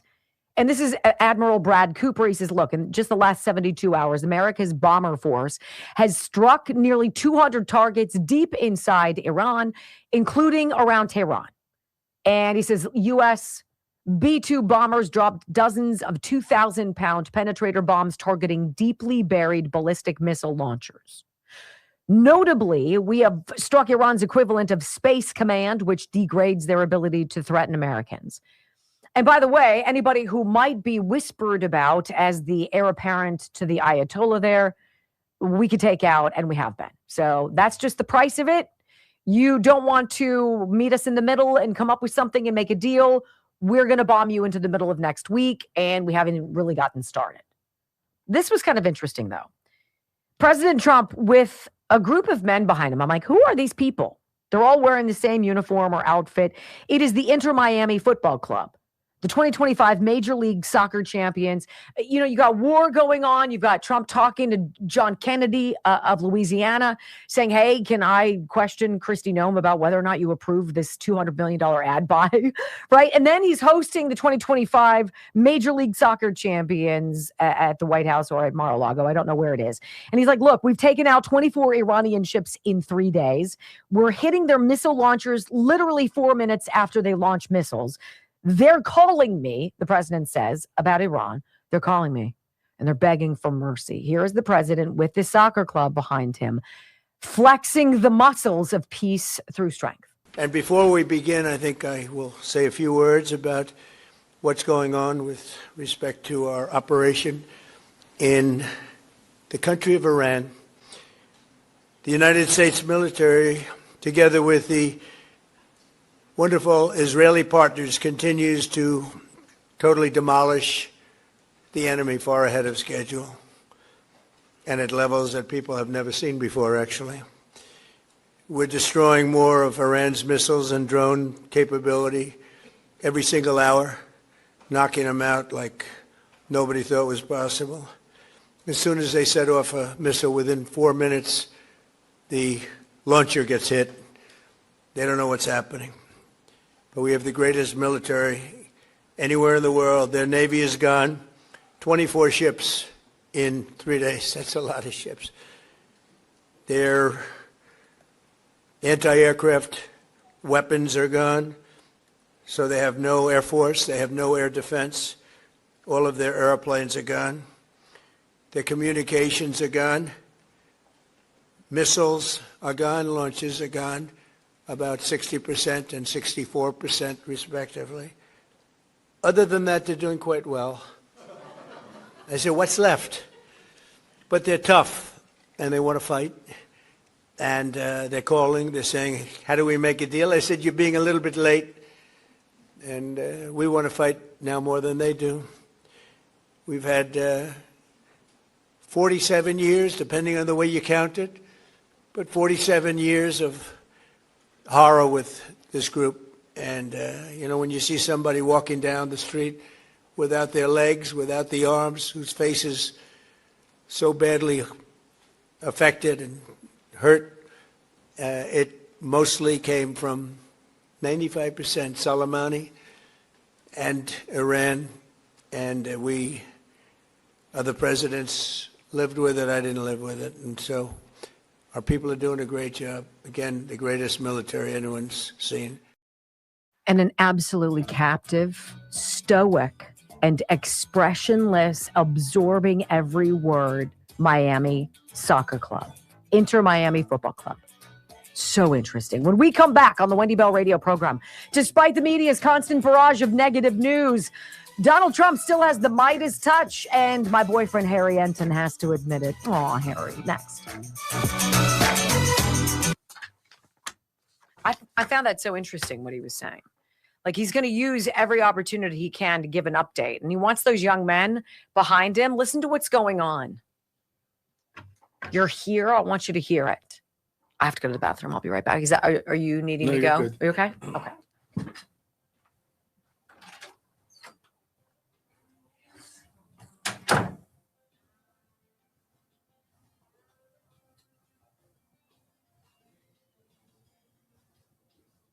I tried to do it quick before, but like I say, if you can Google the Tim Tebow thing, it's super interesting and makes you think things happen for a reason.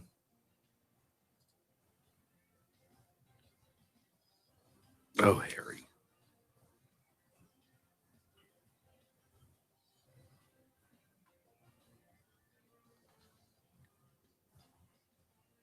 Sorry, I'm going to push a button.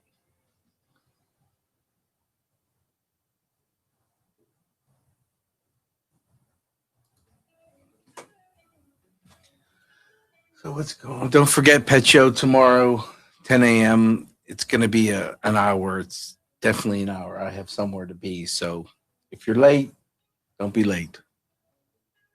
You can email me with your questions short as possible, with as much information as possible, or you can ask your question right on Rumble, which is fantastic.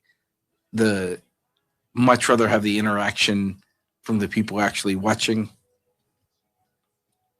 So tomorrow morning with Dr. Mike, 10 a.m.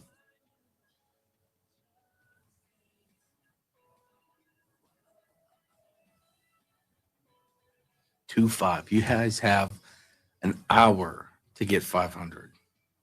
A lot of views yesterday. We had 110,000 views for yesterday's show.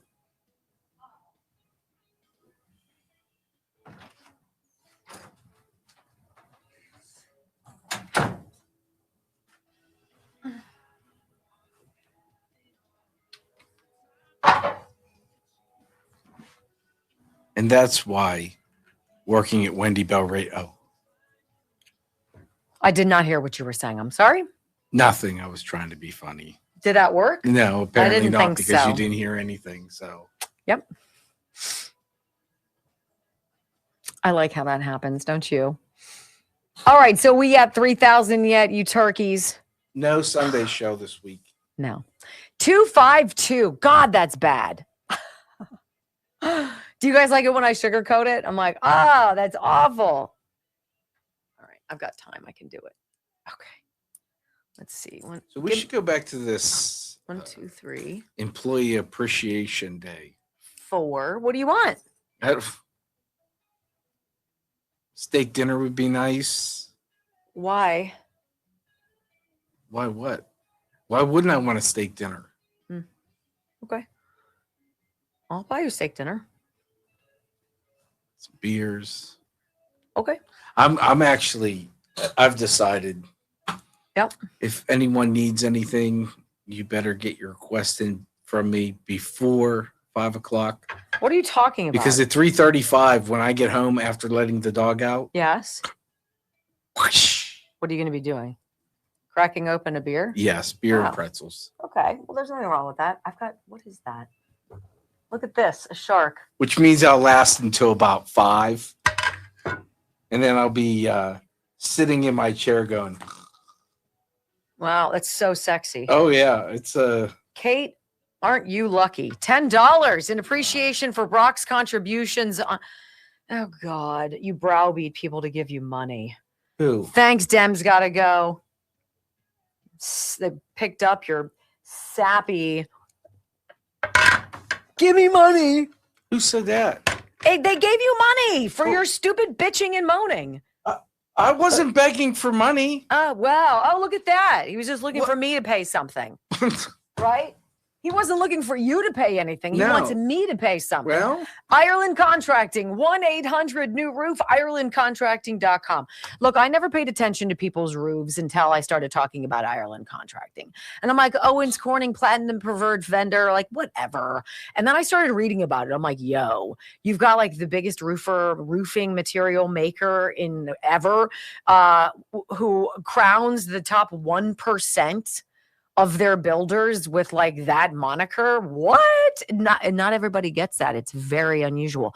And I looked at IrelandContracting.com and I'm like, how much does a new roof really matter? And I was like, oh my gosh, They're fabulous. They're beautiful. Different shades, different textures, different materials, different everything. They've got softened fascia. They've got the siding to go with it. There is a cute little house on IrelandContracting.com that I could completely see in Cape Cod. It is yellow siding, beautiful white trim, and this super fun roof. It's gorgeous, right? And I've watched my neighbor put on a slate roof. I'm like, holy cow, those are like $100,000. What? I don't think you're going to have to pay that at IrelandContracting.com, but you are going to get a great job. You are going to get Amish installers who are ridiculous craftsmen. They know what they do. And the thing about dealing with Gary and Diane is that they treat your house like, oh, geez, to double Brock's salary, $4 from Ultra. Wow, we're rolling in it now, Brock. You've got $14. That's at least a beer. Yeah, right? A half a steak. Ireland Contracting, 1-800-NEW-ROOF, IrelandContracting.com. Let me say this real quick, too. Sean from Washington, the state of Washington. Yes. Just put an order in for Sniper. Oh. 8 bottles of 32-ounce spray and 4 gallons. How much is it? $410.75. And that's it because it's free shipping. Thanks, Sean. That's huge. Thank you for supporting. That's huge. Look, I'm not sitting here flapping my gums trying to tell you about this. I'm telling you, I've never used anything like it. This, I've never used anything like it. This, ever. And I'm horny to get through it so I can use this. Wow. This. Yeah, I know. I'm waiting for that. I'm going to try that. Well, horny can be used in multiple ways because 4, a man. 3, one way and one way. 1. Wendy Bell, America's anchor mom, fighting for America 1 hour at a time. Welcome to the family. She once hosted a 3-hour show in just 15 minutes. She once intimidated the Electoral College to audit itself. Her monologues are so sharp, they're considered a concealed carry weapon. Fact-checker sites routinely issue her a retraction a week in advance. Even her commercial breaks trend on social media. Her freedom of speech has diplomatic immunity. She doesn't just drain the swamp has to ask for cab fare. Wendy Bell is the most interesting conservative woman on radio. Keep rumbling, my friends. 3 hours of bold truth and excellence. You've just signed up for the WBR Army. Strap in. This is the Wendy Bell radio program.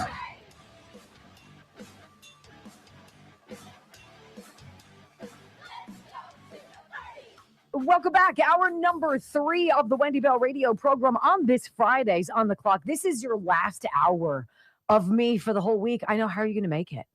I don't know. You can get my podcast, Wendy Bell Radio, wherever you get your favorite listening material. Get it, download it, be part of our army. Okay, so, I don't trust polls. I know I say that an awful lot. I do find that I'm going to be perfectly honest with you, okay? I always am honest with you, but I'm going to be exorbitantly honest with you. When I heard John Kennedy, the senator from Louisiana, questioning Kristi Noem about the ad buy in real time as it was happening, I was very disappointed. I was annoyed that anybody was taking shots at somebody in this administration. And then I checked my feelings in the mirror and was like, look, you can't root for people and be blind to things that maybe they're not doing right. And Kristi Noem and her handling of that commercial was not done right. And she paid the price for it. And so it goes. I think that's what makes conservatives perhaps different from liberals, certainly from progressives, because I'm not willing to overlook fraud, malfeasance, abuse, waste, etc. from our party any more than I will from anybody else. But I was annoyed. And I was annoyed because I want so much for this president. I want so much for him to be treated fairly. I think quietly by myself, things that I wish that he would do differently. And I have to be honest with you, the second term, I'm not so sure there's a whole lot I would say. I think he's chosen a phenomenal cabinet. I think that by and large, they are extraordinary warriors who are exceedingly dedicated and who want to make an impact in the short time that they're in this privileged position. I'm also keenly aware that I'm extraordinarily protective of President Trump.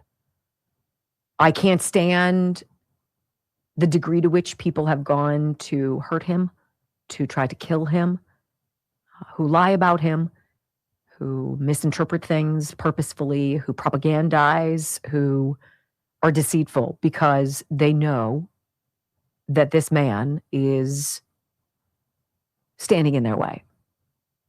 And they wish they could just make it go away, but they can't.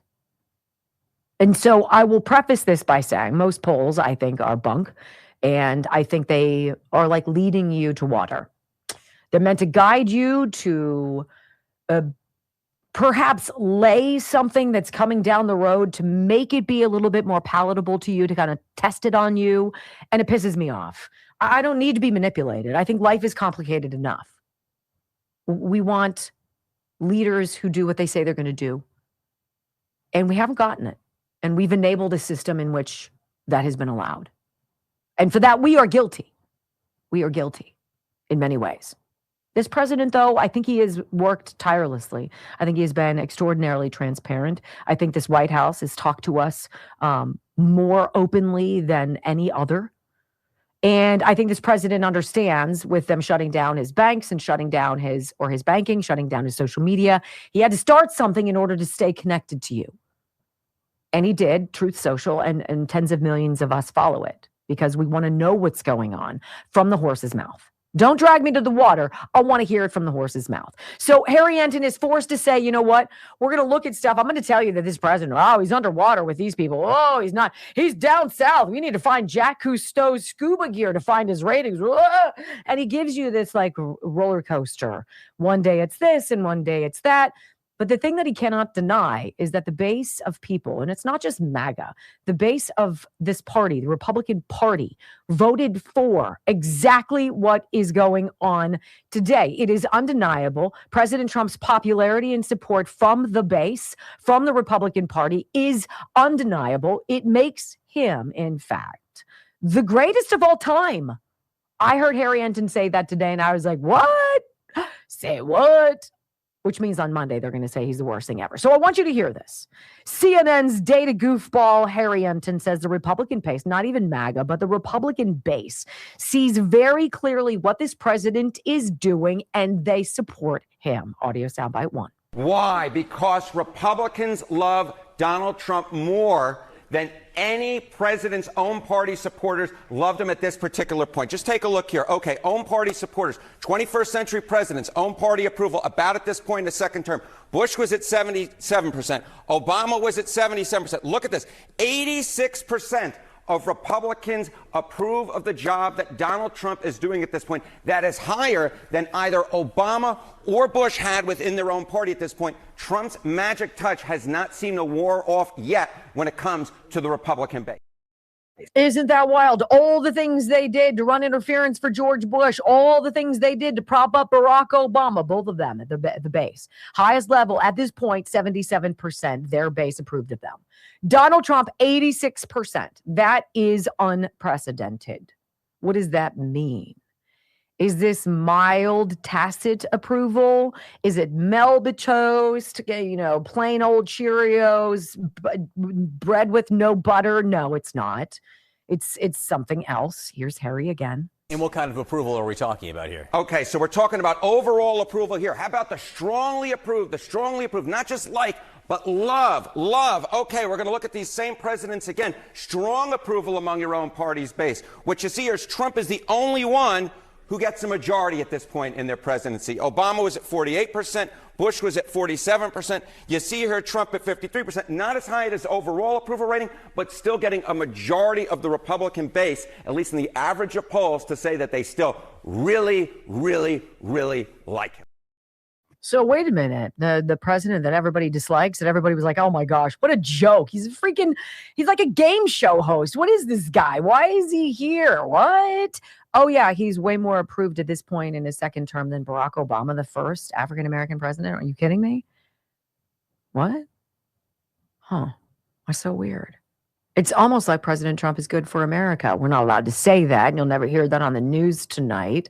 But it seems to suggest, Harry says, that this guy's got that Midas touch. Let's talk about Texas. Whom will the president endorse? Because his endorsement record is unbeatable. Okay, so the president says he will endorse. He hasn't said who he will endorse yet.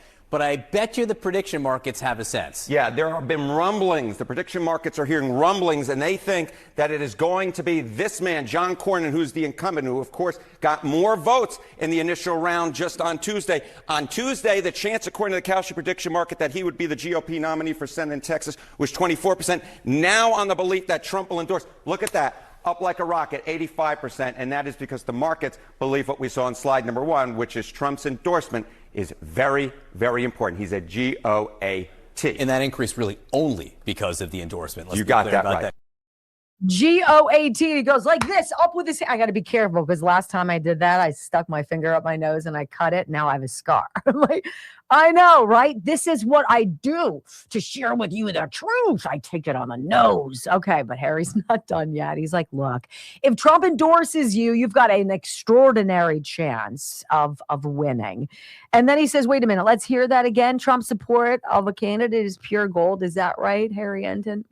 It is. He is a GOAT when it comes to Republican primaries. He is a Tom Brady. He is a Babe Ruth, because take a look here. Times Trump endorses won GOP primaries, congressional and gubernatorial races, 98% in 2020, 95% in 2022, and then 96% in 2024. Now, I will note that oftentimes he endorses incumbents, and those folks don't necessarily have very hard challenges. But even when he endorses challengers against incumbents, the challengers win a majority of the time.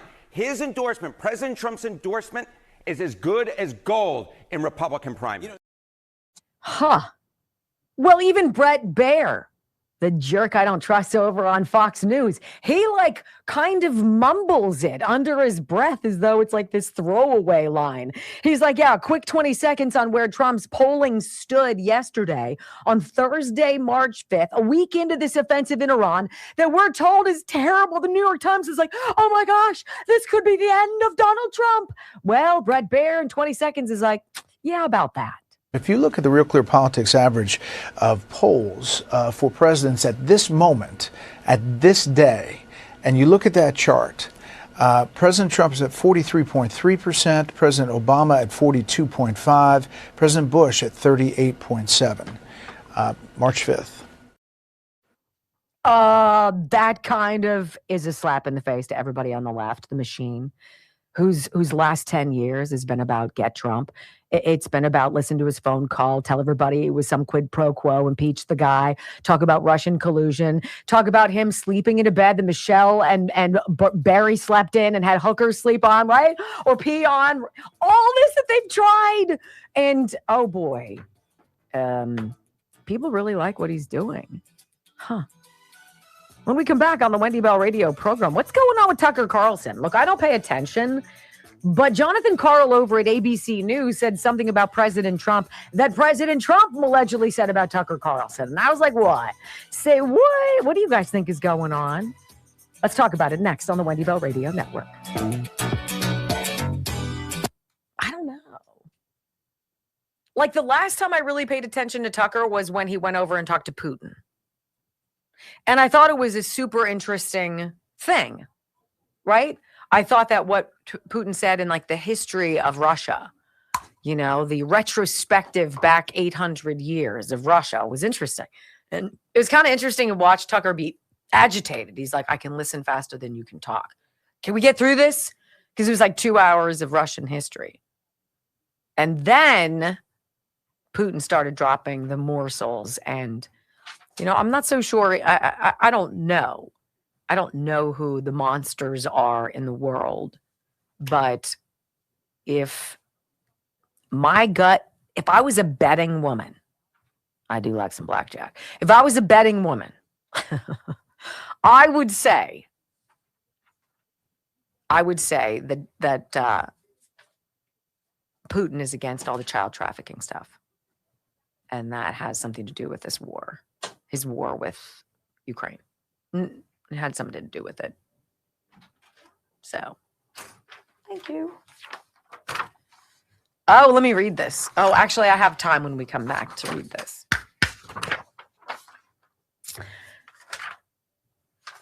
Anyway, so Trump is all of that. People like what he's doing. The media can't stand it. Democrats can't stand him. They're going to vote down Mark Wayne Mullen, even though he's good guy and they like him. John Fetterman's like, I'm a you guy. I'm going to vote for you, Mark Wayne Mullen. But what does he need? He needs 60 votes, doesn't he? Or does he just need the majority? Let's see. How many do you need? I think you need 60. How many votes? Mark Wayne Mullen to be approved DHS. What do you think? Return helps. I will tell you about Simkovich Concussion Institute, the Simkovich Concussion Institute. I saved perhaps the best for last today. They are my last sponsor. Let's see. Hold on. That's not what I asked.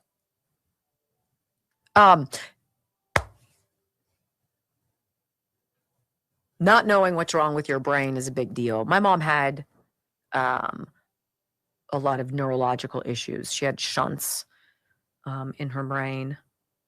I guess because she had fallen before, and I guess there was just extra fluid, and they had to constantly drain this fluid. And I wonder if she had lived here and I had taken her to Dr. Simkovich, if he would have been able to do anything for her. Because I've seen what he does with his hands and his knowledge, and it's nothing short of extraordinary. I encourage you, no matter where you live, to jot down his phone number, 412-366-3700. I encourage you to bookmark his website on your computer, because you have no idea when you're going to need it. And this isn't just for people who get bonked. This isn't just for people who've fallen. This isn't just for people with tremor. This isn't just for people who have chronic headaches, because if you do, you need to get help, and he can help you. And he can help you in like less than a week. I mean, imagine by next weekend, you could be pain-free. You get your memories back. You get your confidence back. Start feeling secure again, confident in everything. Best for last. That's the best for last. Dr. Simkovich, 412-366-3700, SimkovichConcussionInstitute.com. There's a lot of Amish who go to Dr. Simkovich. They must, I don't know if they get injured doing what they do or what have you, but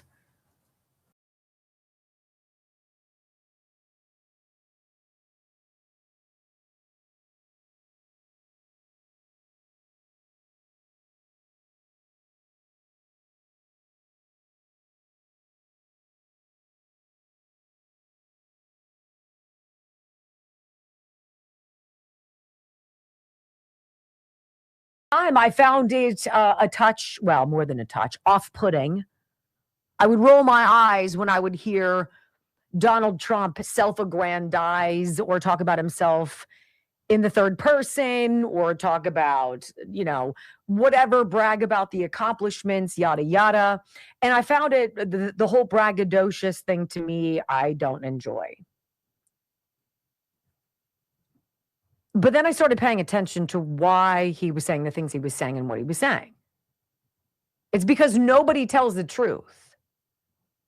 It's because he could be, in the 21st century, the most talked about, photographed, videotaped, what have you, public figure. And you and I would never have even close to the real picture of Donald Trump. And so, in a way, he puts his flag in the sand and things that he really cares about. And he wants to drive it home. Like, at no point in our history until Donald Trump became president, this didn't happen. And so I understand him now. I understand him. This is kind of weird, though. Like, I don't believe that Donald Trump is truly that big of an egoist. I don't believe he's really a look at me kind of a guy. I think he just wants to be treated fairly. And he knows that he's been treated horribly, unfairly. I also know that he believes he's done tremendous good for this country. And he wants every now and again just a little bit of credit for it. However, people like Tucker Carlson, Candace Owens, there's some people who kind of wander off the reservation. You're like, what happened to you? And I will freely admit to you, I do not pay attention to what they do. I have never watched them. I think I watched Tucker Carlson with Putin. That's it. I've never paid attention to Candace Owens. I don't listen to these people. I just don't. I got my own show. I don't want to hear what other people think. I want to think what I think. I want it to be authentic, not influenced. Townhall.com, a source that I like, wrote a story today, and it caught my attention. It says this: President Trump blasts Tucker Carlson. He's not MAGA. I'm like, okay. I don't know what Tucker Carlson is. I don't really care, but this is weird. This is the story. President Trump has directly addressed the likes of Tucker Carlson and, by extension, other conservatives, in quotes, who claim Operation Epic Fury is not in the interest of the United States or its people, and that Israel is driving the president's foreign policy strategy in the Middle East. So I guess Tucker Carlson said this and got a lot of people's unease in a bunch, their hair's on fire. And then Trump allegedly, according to this article, said this: Tucker has lost his way, Trump said, according to Jonathan Karl, ABC News chief Washington correspondent. I knew that a long time ago. And he's not MAGA. MAGA is saving our country. MAGA is making our country great again. MAGA is America first. And Tucker is none of those things. And Tucker really is not smart enough to understand that. So I have this kind of weird conundrum about this article. One, it's relying on Jonathan Karl, a news hack from ABC News. And Town Hall is relying on Jonathan Karl tweeting about this to put out an article that Trump says Tucker Carlson isn't MAGA. I don't know if it happened. I don't know. But this is what Jonathan Karl tweeted out yesterday, 3:00 in the afternoon. He said, in a lengthy conversation with Just Now, President Trump hit back at Tucker Carlson, who called the Iran war absolutely disgusting and evil. Tucker has lost his way, Trump told me. I knew that a long time ago, and he's not MAGA. MAGA is saving our country. MAGA is making our country great again. MAGA is America first, and Tucker's none of those things. Tucker really is not smart enough to understand that. So in a lengthy conversation just now, this is what Jonathan Karl says. With you, Jonathan? Did he say that to you? With a lengthy conversation to whom? Where? See, I'm very uncomfortable about all of these things. I think that the general world of anti-Trump, resist Trump, anything anti-Trump, fever and furor, anything that would hit anybody who's even remotely in his inner sanctum is a victory to the left, is a victory to the deep state. Any poll that submits that people who support this president aren't as appreciated or supported by we MAGA, these sorts of things make me a little uncomfortable. But could you not hear him say that? I could. I could hear Trump saying that. Tucker's not MAGA. I agree. It's this wild self-mimi eye kind of thing. The whole, enough about me. What do you think about me? I think there's a lot of people out there desperate for attention, desperate for clicks, even multimillionaires who have media empires that they've built. Tucker Carlson, who has millions of followers, who literally has no reason to ever work again a day in his life. There is some kind of an addiction, a pay attention to meism that is, it's unsettling. Jonathan Karl is afflicted by it. Tucker Carlson, I believe, is as well. I'm not so sure about Trump, though. And I hope that's not the sycophant in me saying that. I just don't get that vibe. When we come back on the Wendy Bell radio program, well, we're leaving that open. It's sort of a grab bag, but we do have good news next on the Wendy Bell Radio Network.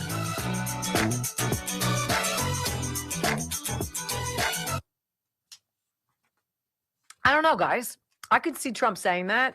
Remember all of the pictures of Trump running in 2024? Marjorie Taylor Greene was there, and so was Tucker Carlson, and they were golfing, and Trump's wearing a very rare opportunity to see him without wearing his shirt sleeves and his coat, right? He's wearing a short white sleeve shirt, probably says Mar-a-Lago or Doral, whatever is, I don't know. But now all of a sudden, we don't see them around anymore, which is curious. Ooh.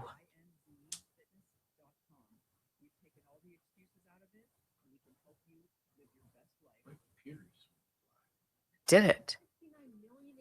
The July 4th deadline for the One Big Beautiful Bill. Does he see a deadline for the Save America Act, as I know that's a priority of his to get passed? As soon as possible. I know the president would say this is a huge priority for the president. It remains one. I know he has added on some priorities to the Save America Act in recent days, namely no transgender transition surgeries for minors. We are not going to tolerate the mutilation of young children in this country, and no men and women's sports. And the president putting all of these priorities together, it speaks to just how common sense they are. These are all common sense priorities of this president that are backed by the vast majority of Americans, and he wants Republicans to act on them as quickly as possible. Thank you, Caroline. Thank you. I don't know, guys. So apparently Trump is demanding they pass the SAVE Act. It's get off your ass, pass the freaking SAVE Act. Country. Another voice says the end of the world has begun. Someone else claims they already know who is behind everything. Something dangerous is happening in modern political commentary. Not just on the left, not just on the right, across the entire information landscape, some voices are no longer analyzing events. They are defending narratives. Psychologists have a name for this. It's called confirmation bias. Instead of asking what is the truth, people ask what evidence supports what I already believe. And then they ignore everything else. Intelligence agencies actually train analysts to avoid this trap because it leads to catastrophic mistakes. One of the tools they use is called competing hypothesis. Instead of trying to prove their theory correct, analysts try to disprove it wrong. They actively search for evidence that contradicts their own conclusions. Why? Because reality is almost never simple. Geopolitics rarely has a single cause. Multiple motivations can exist at the same time. Economic interests, strategic interests, alliances, ideology. Sometimes an action that benefits one country may also benefit another. But when commentators become emotionally attached to a narrative, everything starts to look like proof of that narrative. Complex global events get reduced to bumper sticker explanations. So here is a simple caution. If you are listening to a voice you have trusted for years, and suddenly that voice stops questioning other possibilities, be careful. Because when someone claims to already have all the answers, you may no longer be hearing analysis. You may be hearing advocacy. The search for truth requires something harder. Curiosity, humility, and the willingness to question even the stories we want to believe, including our own. My friends, we are all in on. You guys, how weird is that? It's sort of like my phone was listening to me. They don't do that. Did you see the text I sent you? About Trump? It's not coming across my computer, but. Yeah, the last two. Yes, I just read them. Oh. I did not do Ken Paxton.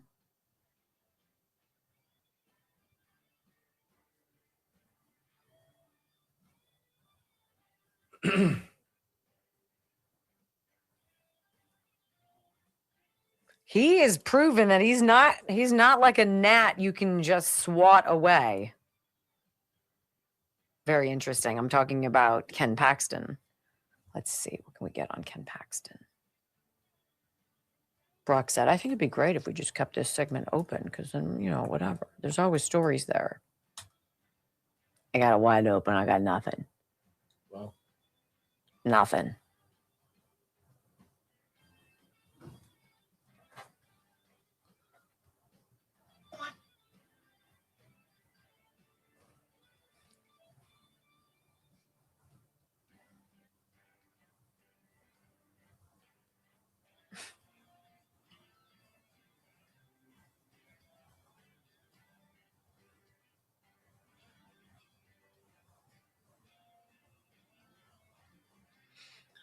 Exiled Iranian Crown Prince Reza Pahlavi accepted the responsibility of serving as Iran's transition leader.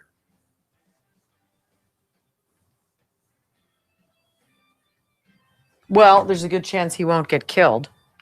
Wow, Cornyn. Unlike Paxton, who has a history of betraying everyone around him, I keep my word to Texans. Oh, Jesus. I was one of the first sponsors of the SAVE Act, Save America Act. I agreed President Trump that the Senate must pass it now. And then what happens? He says no. Who knows? I don't know. He's holding out for the endorsement. I don't know what she's doing.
You know, I hate to admit this because it kind of makes me seem like I got a lot of free time to think on my hands, and I do a lot of thinking. I don't listen to music in the car. I just think. And I have wondered more than once what it would take to be bribed or blackmailed into doing something that I fundamentally disagreed with. What would it take? How far would someone go or be willing to go to squeeze you into doing something that you don't want to do, that you're absolutely opposed to? What would it take? Threatening to harm someone you love? Maybe kidnap them? This whole Nancy Guthrie thing, you know, isn't it so interesting how it just stopped? It just fell off the map like nothing ever happened. For literally 2 weeks, it was nonstop breaking news. It was all anybody could talk about. I wonder if we had done this thing in Iran during her whole search, which would have been the bigger story. It was so peculiar to me. I didn't understand it. People go missing all the time. What is going on? And then you start looking at some of the backgrounds of some of these people. Who's Savannah Guthrie's husband? Well, he worked for Bill Clinton. He worked for him kind of as a cleaner, as a fixer, kind of like a hawk in Scandal. If you ever kind of paid attention, maybe not like that, but sort of like that. Is he involved? Like, is this retaliation? Where there's something going on? I don't know. How about Savannah Guthrie's sister's husband? Well, who's this guy? He's a blah, blah, blah. Well, did anybody get to him? What's he all about? You know, and you go through this weird, I mean, who goes into a woman's house? Who is able to, without force, essentially, get somebody to open the door and come along with them and just leave? I don't know. I don't know. And the lack of like follow up on this, it's sort of like, well, we didn't really find anything, so we're going to move away. You know, we're going to move along. Anybody, anyone else? What else are we talking about? Sheila? Thanks, Bill. I mean, that's sort of how it felt to me, right? What would it take for somebody to put the screws to you to get you to do something that you would never in a million years do? It would probably be threatening someone you love. Probably a child. Depends on what your family situation is like. I don't know. But you can't imagine that all of these people who've been in Congress for all of these years started off criminals. Because let's just make no mistake. A lot of them are freaking criminals. A lot of them lie under oath. They make money off of knowledge that they glean from their committee assignments. They wheel and deal. And I think if any of us don't think that the whole apparatus of the United States government isn't like the movie The Firm with Tom Cruise, like, let's wake up. Remember me telling you about Jared Golden, the blue dog Democrat from Maine? And this opportunity that Joe and I had to talk to him in a totally serene setting, far away from politics or home. To stumble upon this guy who is fit and neat, who's got arm sleeves of tats, and is that guy with that sharp cut part in his hair, but he's got the fade up and it's perfect and he's to the nines, even when he's trying not to be. You're like, you're not your typical Democrat. Who are you? Served in the military, lives in a rural part of Maine that is highly Trump country, and he listens to his constituents, and he votes according to them. And I asked him, I said, is your wife coming? And he said, no, really, to these sorts of things, no. In fact, she very rarely accompanies me on anything. He was in Pennsylvania for a Blue Dog Democrat meeting, and maybe there were 10 or 12 of them, but they were kind of regrouping at a spa environment to talk about this or that. I don't know. And I said, why don't you ever bring your wife? He said, you know that if she came, we'd probably have to get separate rooms. And I said, why ever would that be? And this is after I asked him, I said, Jared, do you believe what I believe, that, and you would know, that the entire thing of Washington, D.C. is based on bribery and blackmail? That it's about getting you into compromising situations that can be recorded and then used as leverage against you to force your hand to vote for things or do things that you would never in your normal, sane way do? And he said, absolutely. Why do you think I never bring my wife? I said, what do you mean? And he said, well, we've been married 12 years or whatever, have multiple kids, yada, yada. But if she were to come here or come anywhere and we're at a convention or we're doing something with the party, I would be wary of video recording. And I'm like, I don't understand. He said, do you know what they could do to change my wife? Say, what if my wife and I are in that hotel room and we're making love? Anybody could videotape that and superimpose somebody other than my wife into that video and then use it on me as a blackmail measure. I'm like, that's diabolical. It rolled off of his tongue like it was nothing. And so he sort of matter-of-factly said to me, which is why she never comes with me on these things. And it's hard because there are occasions that would be enjoyable, I think she would like, but it's not worth the risk to me. Are you kidding me? I think that is truly what we're up against. I think there is an awful lot of unknown treasure maps, buried proof, and a lot of data on people. And if they don't do what is expected of them, and I think there's a lot of this on the left, I think there's a lot of it on the right, but I think that there's a reason why the Democrat Party votes in lockstep. Nobody's allowed to think for themselves. Nobody's allowed to have an alternative viewpoint. And nobody's allowed to deviate. Look what happens when you do. John Fetterman, persona non grata. Even though those of us who are paying attention to what this man stands for, I don't agree with all of it, but who does? It's very common sense. Makes you almost say, you know what, 99 other senators need to have strokes. Maybe we could then get to a normal part, right? So what would it take? What would it take for you to say that you'll do something and then stab your state in the back? What would it take for you to say, yeah, I'm your guy, only then to go vote completely opposite? Because you know what? The Republican Party, 2/3 of the Republican Party, when you look at the Liberty score, which we know is defunct now, but was only good up until 2022. But if you look at the votes of the members of Congress and the Republican members of the Senate, and you look at how they vote vis-a-vis what we, the people, would expect them to vote as Republicans, it's like 2/3. 2/3 of them get a Liberty score of D or F. 2/3 of Republicans vote alongside the Democrats.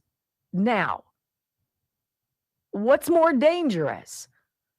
The party you know about that predictably votes the way, lockstep, the block vote, whomever is the puppeteer asks them to vote because they know what'll happen if they don't. Or the 2/3 of Republicans who pretend to you to be something that they aren't, but then go and vote the way they do. Brock, can you read me that John Cornyn? I want to read you this from Ken Paxton. He just tweeted this out 2 hours ago. John Cornyn is a coward. Not only does he refuse to support abolishing the filibuster in this post, but he refuses to call out his best friend, Mitch McConnell, for opposing the Save America Act. Only one of us is serious about supporting President Trump, and it isn't him. This is what John Cornyn had said. Unlike Ken Paxton, who has a history of betraying everyone around him, I keep my word to Texans. I was one of the first sponsors of the Save America Act, and I agree with President Trump that the Senate must pass it now. Huh. So how are they going to talk to their buddy Tom Tillis? How are they going to talk to Lisa Murkowski? They're not going to. They've got to nuke the filibuster. How do you feel about that, sir? How do you feel about that, Senator Cornyn? Because I know how Ken Paxton feels about it. He's willing to sink his job in this runoff so that America gets what America needs. And that is dirtbags being exposed and defeated. Period.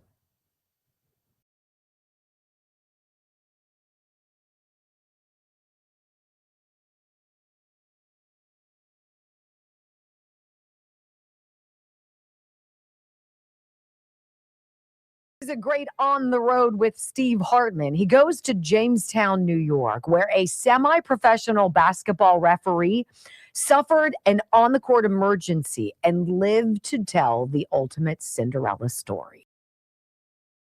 I love to end Fridays with that and bad jokes, because good news is always the true story of this beautiful place we all love.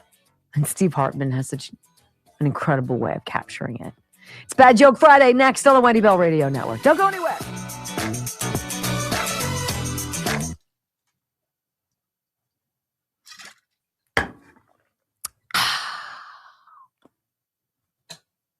Isn't that a cute story? Steve Hartman does something so easy, it seems, that's so hard.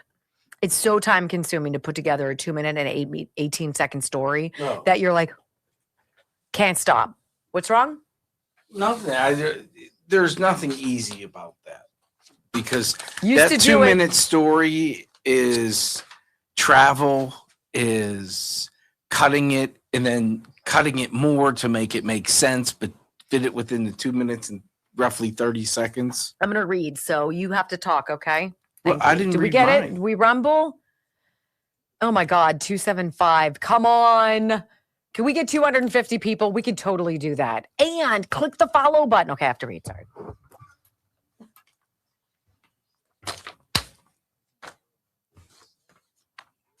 I don't have anything to say. Usually I have a rant that agitates me.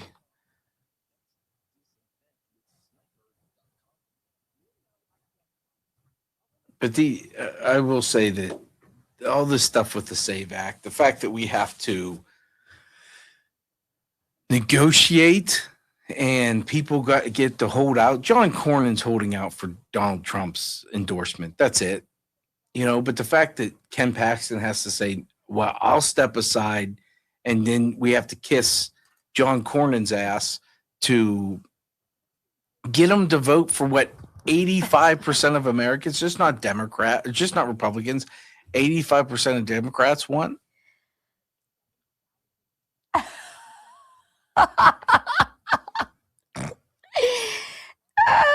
It's infuriating that we have to beg, borrow, and steal just to get the SAVE Act. It's when that's what everybody wants.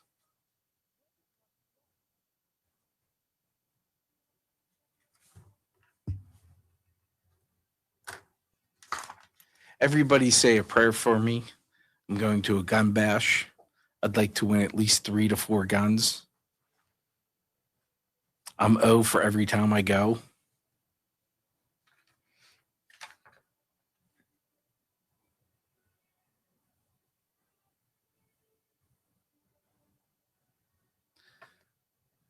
Don't you like how she gets to pre-read them?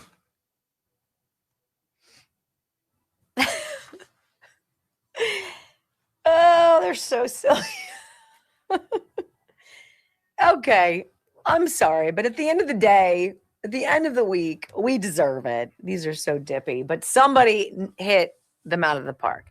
Dr. Rafferty's is fantastic. I've just got to say. The second one, I believe, on your page is Kate's. And I even make my wife email me the joke. She'll be like, I got this great joke, blah, blah, blah. And she'll tell me on like Wednesday. And I'm like, what? So now she knows to email it. By the way, has anybody recently seen what Demi Moore looks like? Have you seen her recently? Mm-mm. Bad.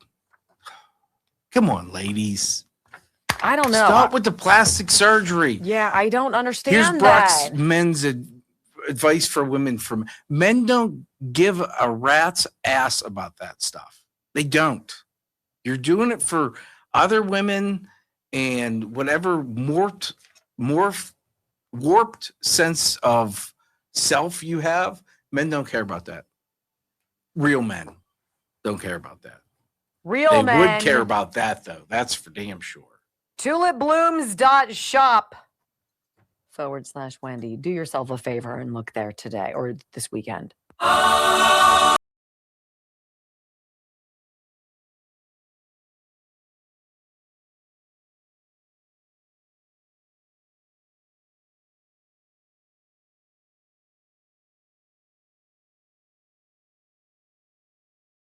Ladies and gentlemen, you know what time of the week it is.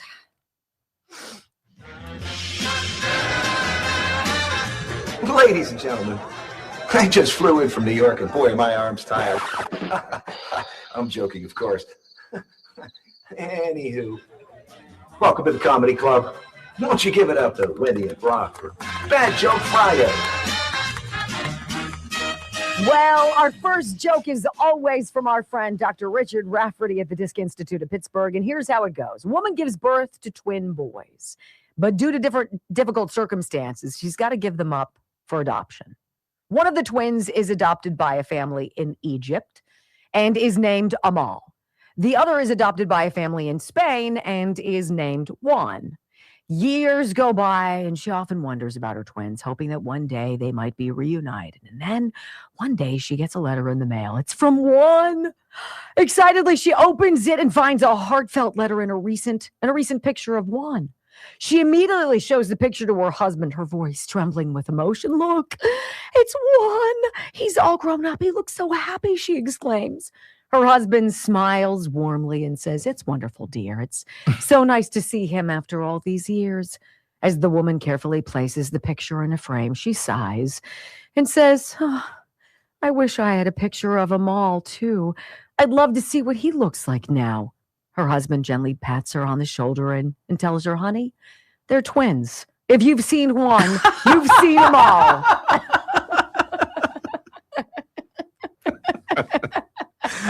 Oh, That's awesome. My girlfriend is always stealing my t-shirts and sweaters. Yes. But if I take one of her dresses, suddenly we need to talk.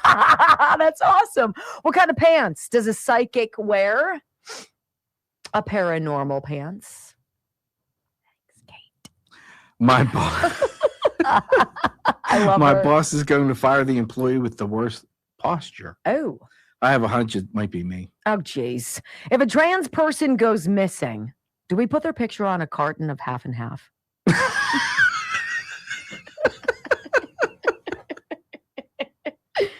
Oh, being an adult is just walking around wondering what you're forgetting.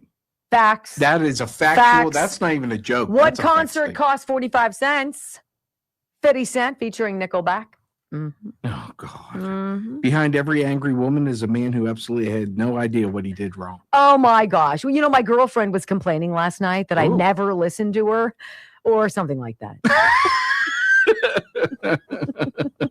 Kind of went with what you were saying. Yeah, my lack of knowledge about Greek literature has always been my Achilles elbow. My son asked me what it's like to be married, so I told him to leave me alone. And when he did, I asked him why he was ignoring me.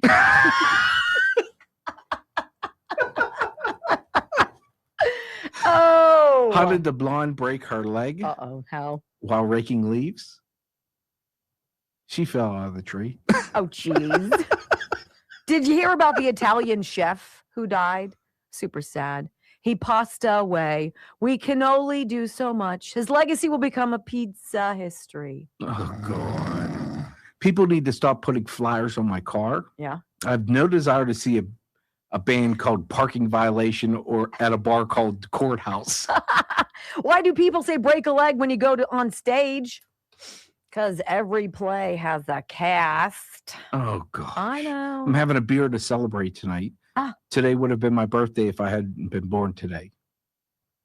I don't know what that means. Today? You look puzzled too. Yeah. Why did the tranny order a salad?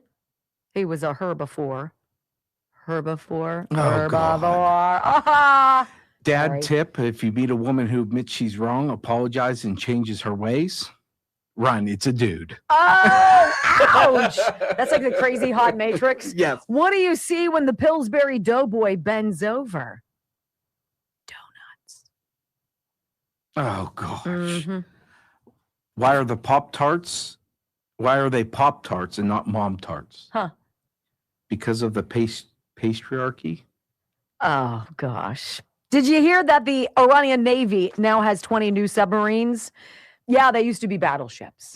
Thank you very much. My son asked if training to be a locksmith would be worth it. Mhm. I told him, of course, that'll open a lot of doors for you. It's my wife's birthday next week. She's been leaving jewelry catalogs all over our house. So I got her a magazine rack.